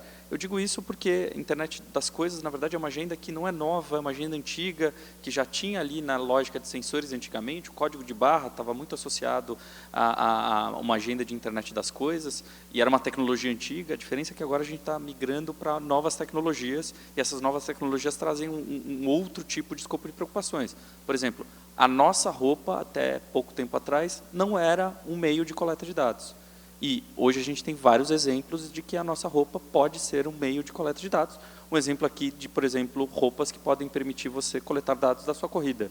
Não apenas essa fita que você pode usar para colhimento de batimento cardíaco, mas o seu tênis, por exemplo, pode começar a colher dados. E para terminar essa minha intervenção, eu também acho que a questão da concentração vertical é um problema. A coleta de dados nas mãos de uma empresa só é um problema. Eu não vou endereçar aqui a resposta a ele, mas sim, ela tem que estar na nossa agenda. A gente tem que ter espaços para pequenas e médias empresas poderem hoje não apenas explorar, mas poder competir dentro desses mercados. E eu vejo com muito pessimismo esse tipo de coisa, mas, enfim, é uma agenda que a gente precisa tratar. Posso? Bem rapidinho. Acho que uma primeira questão eu acho que é dessa coisa da escolha, né? O quanto a gente escolhe ou não escolhe. E aí o que eu estou tentando demonstrar, acho que, primeiro, a questão da escolha é uma ilusão, porque a gente vive no mundo, e a gente não vive no mundo que a gente precisa vender a nossa força de trabalho. E cada vez mais a gente, para fazer isso, trabalhei muito tempo, me considero ainda como um jornalista. Hoje eu posso ficar fora das redes e ser jornalista, mas um novo jornalista dificilmente pode ficar fora das redes e ser um jornalista, porque senão ele não vai arrumar emprego. Ele não vai, na hora que ele for para uma entrevista de emprego, então o mundo te faz utilizar certas coisas se você quer participar do mundo, a não ser que você se descolhe. E aí eu acho que tem uma outra questão, o fato de que quando você tem informações, e isso eu estava tentando enfatizar, quando você tem informações sobre todo mundo, essas informações sobre todo mundo afetam você. É a mesma coisa, tem o exemplo básico da questão do boicote ao Gmail. Tentaram fazer um boicote ao Gmail logo quando o Gmail surgiu, porque o Gmail usa robôs que fazem leitura das mensagens. O que acontece? Não é efetivo. Por quê? Porque eu mando um e-mail para você. Aí você tem o Gmail. Aí ferrou. A questão de democracia e privacidade. Tem uma matéria que saiu, eu não sei se hoje ou ontem, mas eu li hoje, que uma declaração do Assange que fala em capitalismo da vigilância. E eu acho que essa é uma expressão fortíssima para a gente pensar os modelos de negócio que estão se armando. E aí eu junto com a resposta que o Alexandre deu também.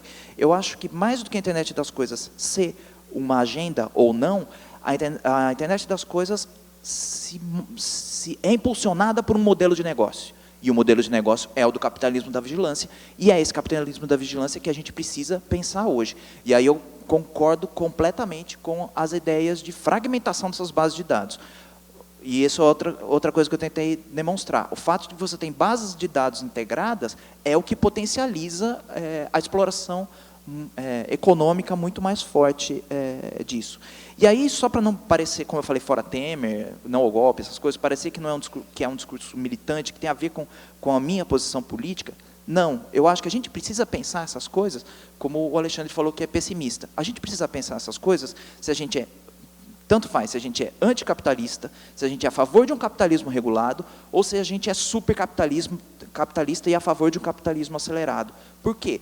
Porque o poder também mina competição. E, capitalismo sem competição, nem capitalismo né? É outra coisa que... o capitalismo sem competição está fora da própria idealização do capitalismo. Não existe justificativa para o capitalismo se não passa, justificativa retórica para o capitalismo, social para o capitalismo, que não passa pela livre competição. Mesmo que você acredite nesse discurso, que você se ligue a essa visão de mundo, você tem um problemão aí, a gente tem um problemão aí para discutir. Acho que base pública de dados, concordo, mas concordo com a questão de base pública de dados. Eu acho que democratizar a informação, mas eu tenho uma certa...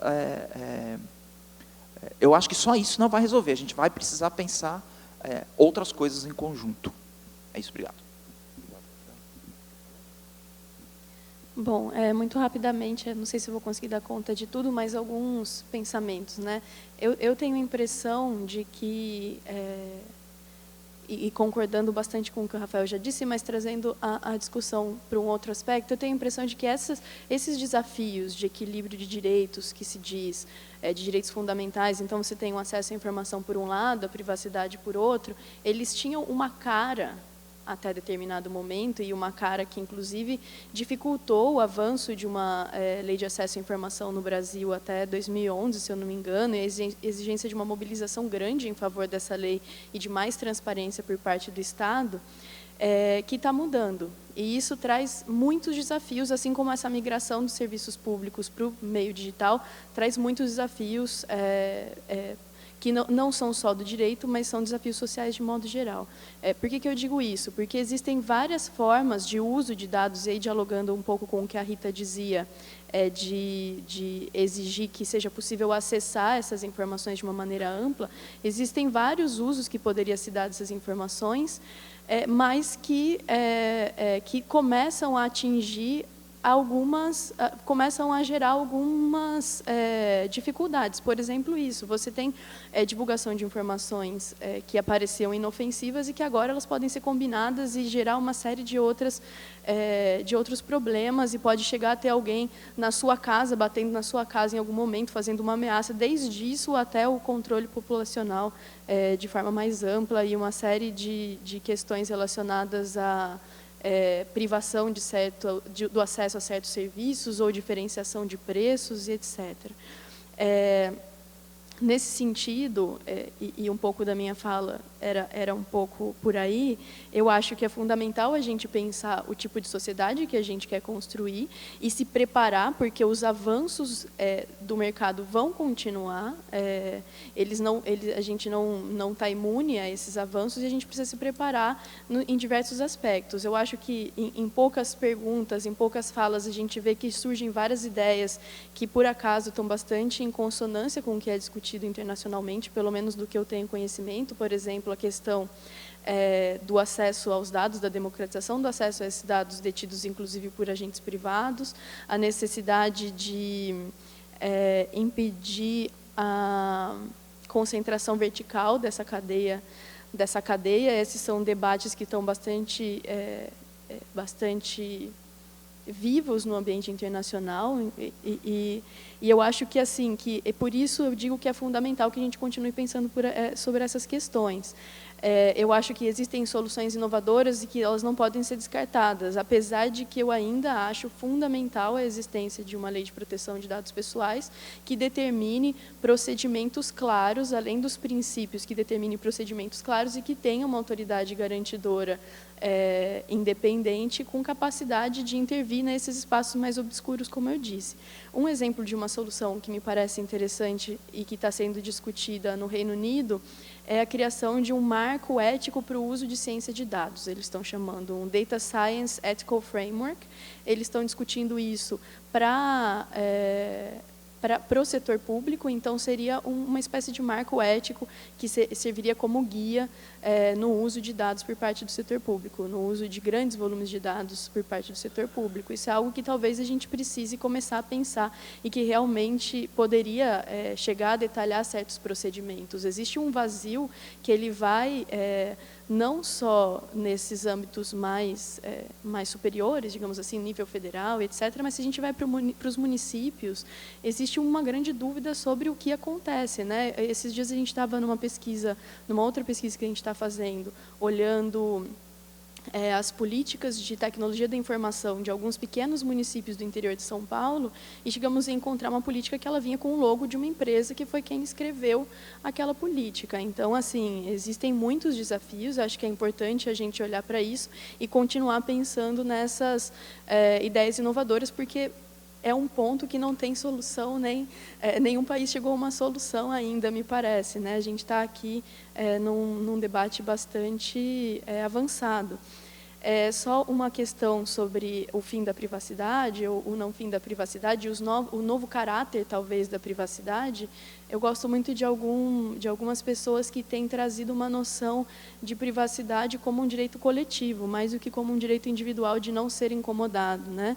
Então, ainda de uma perspectiva bastante liberal, tem uma autora chamada Julie Cohen, dos Estados Unidos, que ela fala que as violações à privacidade elas não afetam apenas aos indivíduos, elas afetam os indivíduos, mas não só os indivíduos. Elas são feitas em nome do progresso, da inovação e da ordem, e elas podem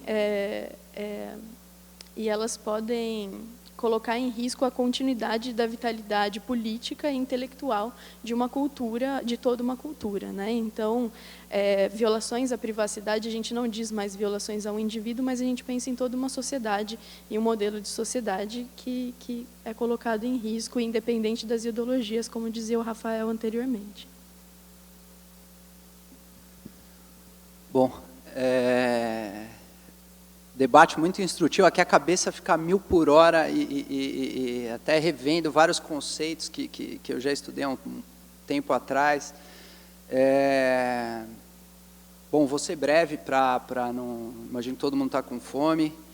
E eu acho que uma comparação que eu faço, que eu acho que é muito pertinente, é a gente pensar e fazer uma comparação, dá-se o nome que a gente for dar, vou chamar de revolução digital, com algo similar à revolução industrial. A revolução industrial mudou a maneira como as pessoas geriam as relações sociais. Você imagina com a revolução industrial, com o barco a vapor, ou com as locomotivas a vapor, ou com a máquina a vapor, você teve uma revolução que mudou a mentalidade e o jeito de ser, a percepção das pessoas. Você imagina um percurso entre uma cidade e outra, que 200, 300 quilômetros, que uma pessoa levava dias, semanas, às vezes mês, em cavalos, em mulas, você imagina como que a cabeça dessa pessoa passou a pensar na medida em que com a locomotiva a vapor, essa pessoa fazia esse mesmo trajeto em um dia. Então, a noção de tempo, a noção de espaço, tudo isso passou a ser revisto. A questão da produção, a questão do produto, do valor do produto, do artesanato, e nem por isso o artesanato acabou pós-revolução industrial, mas a função social dele foi modificada. Então, um pouco nessa questão, a privacidade, é o fim da privacidade. Eu também concordo com os colegas, eu não seria tão radical, mas a função social, o espaço da privacidade na nossa sociedade, ele vai ser repensado. Da mesma maneira que essa revolução digital, ela tem dimensões amplas. Eu gosto muito da comparação com a Revolução Industrial. As relações sociais e entre elas a desigualdade de poder. Durante o século XX, a gente viu ali, final do século XIX, foi preciso vários movimentos, a sociedade civil organizada, na época você tinha movimentos anarquistas, comunistas, operários, Marx e Engels, você mencionou, na questão dos direitos trabalhistas, de relações de trabalho menos insalubres, né, como era na Inglaterra, logo pós-revolução industrial. Todo esse debate foi necessário para buscar uma sociedade mais justa, né, e eu imagino que vai avançar algo similar. Hoje aqui a gente está debatendo a questão da proteção de dados, que é algo que está no início. É importante que a gente proteja os dados pessoais, mas, ao mesmo tempo, o que eu tentei pontuar aqui é importante. A gente vive numa sociedade capitalista que, ela nem de longe é uma sociedade igualitária, nem se pretende ser, né, como colocou, e que há modelos de negócio que oferecem produtos que têm o seu custo para você fazer isso acontecer. Então, há modelos de negócio e novas relações sociais que foram geradas por mecanismos de plataformas que se tornaram globais, né? Isso tudo já está sendo discutido na Europa, como você regula isso, se precisa regular, como é que você vai fazer. Enfim, são questões amplas, que eu gosto muito dessa comparação com a Revolução Industrial, mas, ressalto, é importante que a gente olhe também para o aspecto de como essa revolução digital também melhora a vida das pessoas, das oportunidades, como que está melhorando a vida, reduzindo as dificuldades que as pessoas têm no dia a dia. Então, tem esses dois lados que é preciso a gente olhar atentamente para que as decisões que a gente for tomar de uma maneira democrática, multissetorial, sejam o mais harmônico possíveis para a gente poder aí caminhar e avançar nessa revolução que a gente está passando. Mais uma vez, muito obrigado.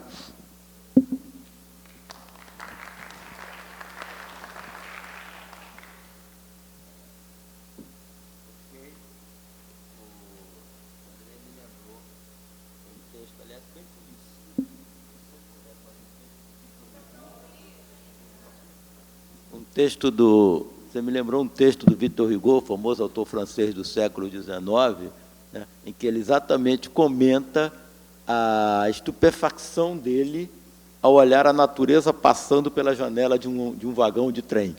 Entende? Ele é aquela coisa veloz, passando pelo olho veloz, isso do século, aquela novidade que era isso mesmo, era o espanto daquela sociedade diante daquelas grandes novidades que era o trem. Que hoje. Gente, eu estou recebendo aqui uma advertência da organização, que me pede que suspenda a nossa rica sessão. Entende? Você quer falar aí, por favor? Eu conversei com eles aqui, eu pedi para eles fazerem as manifestações em meio minuto cada um deles, só para não ficar sem o registro. São capazes de fazer, mas aí vocês vão fazer em meio minuto, eles juraram, e nós aqui vamos considerar a mesa encerrada. Isso, vocês continuam o debate na sequência. Eu posteriormente, peço desculpas por ter que pedir isso para vocês, mas é porque a gente passou muito do horário mesmo, e todo mundo vai acabar ficando sem almoço se a gente não fizer isso. Então tá, meio minuto para cada um, por favor. Vou tentar fazer. Olha, é o seguinte, é porque lá no Nordeste, eu sou Geraldo Salles do Sindeletro, Sindicato Celestitário do Ceará, que é filiado à CUT, enfim. E parece que tem poucos sindicalistas aqui. E lá no Nordeste a gente tem um gênero cordel, que a gente gosta, os cordelistas lá há muitos e tal, mas eu não vou perder tempo com isso, eu vou direto ao fato. Nesses 3 dias eu brinquei e fiz isso aqui. Hoje são 13 de julho, dia em que está se encerrando e tudo vai culminando para nos deixar com orgulho.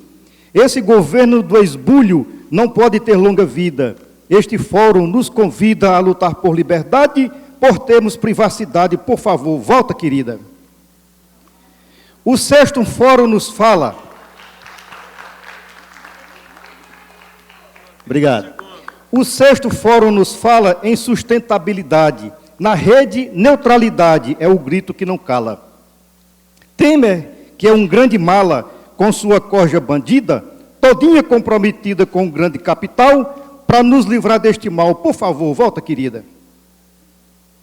O marco da internet foi uma grande conquista.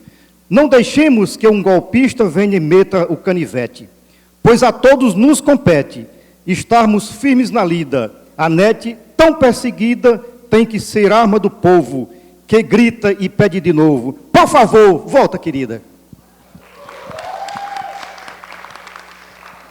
30 segundos, por favor. Ser rápido. Primeiramente, fora Temer.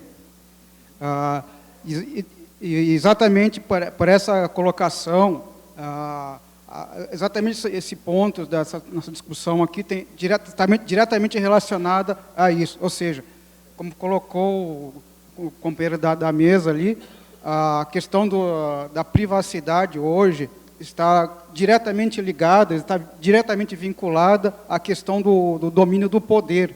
E isso, domínio do poder, não só no Brasil, como no mundo.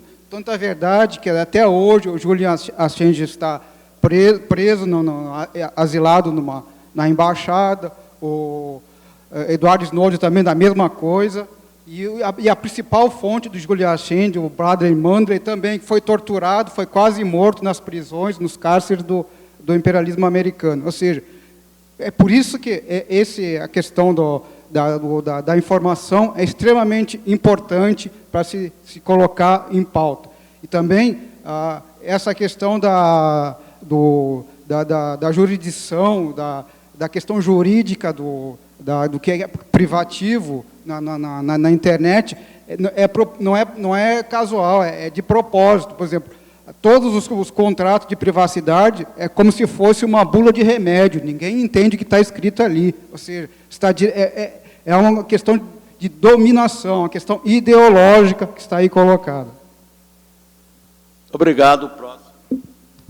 Vou ser rápido, prometo. Meu nome é Jardiel, sou do Observatório da Juventude.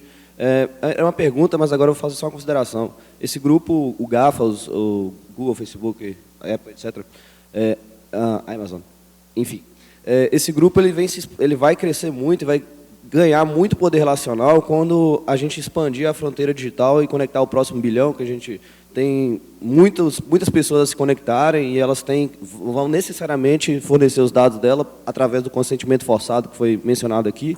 E a gente tem que ficar muito atento a essas iniciativas, especialmente o Facebook, já está deslanchando o internet.org, que vai fazer com que o poder dele, que já é grande, seja maior ainda em relação às outras empresas e em relação a gente. Valeu. Obrigado. Próximo. Boa tarde a todos. João Éder, IOF, Observatório da Juventude e o EMP. Eu acredito que, como seja nossa prerrogativa criticar a formação da mesa, os temas que são debatidos, também é nosso dever parabenizar e elogiar a composição e todas as exposições. Foram muito boas, muito obrigado. E eu só lembro aqui a recente edição, em 29 de junho de 2016, do decreto número 8.789, que dispõe sobre o compartilhamento de base de dados na administração pública federal. Um decreto que tem sido considerado, pelo menos nos debates que têm sido travados, extremamente irresponsável, porque não prevê a anonimização de bases de dados pessoais, por exemplo, e prevê pelo seu artigo 1º o compartilhamento de dados entre todos os órgãos e entidades da administração pública federal, direta e indireta, e demais entidades controladas direta ou indiretamente pela União. desde que forem detentoras ou responsáveis pela gestão de bases de dados oficiais, disponibilizando a tais órgãos interessados o acesso aos dados sob sua gestão, nos termos do decreto. Então, é um decreto extremamente recente, uma questão que está extremamente perigosa e emergente. Obrigado. Obrigado. Parece que última, não? Obrigado. Então, boa tarde, meu nome é Sofia, eu também vim pelo Youth. A minha questão, na verdade, é uma pergunta, vai ser bem sucinta, não sei se os senhores terão tempo de responder, mas é a questão da coleta de dados invasivas. Se a coleta de dados invasivas, por 99% das vezes, tem um objetivo de fins lucrativos, o que leva uma empresa com iguais fins, inclusive uma empresa de grande porte, ser contra, se opor a essa coleta de dados invasivos. Que tipo de política guia isso? Obrigada. Okay. Alguém quer responder essa pergunta em 30 segundos?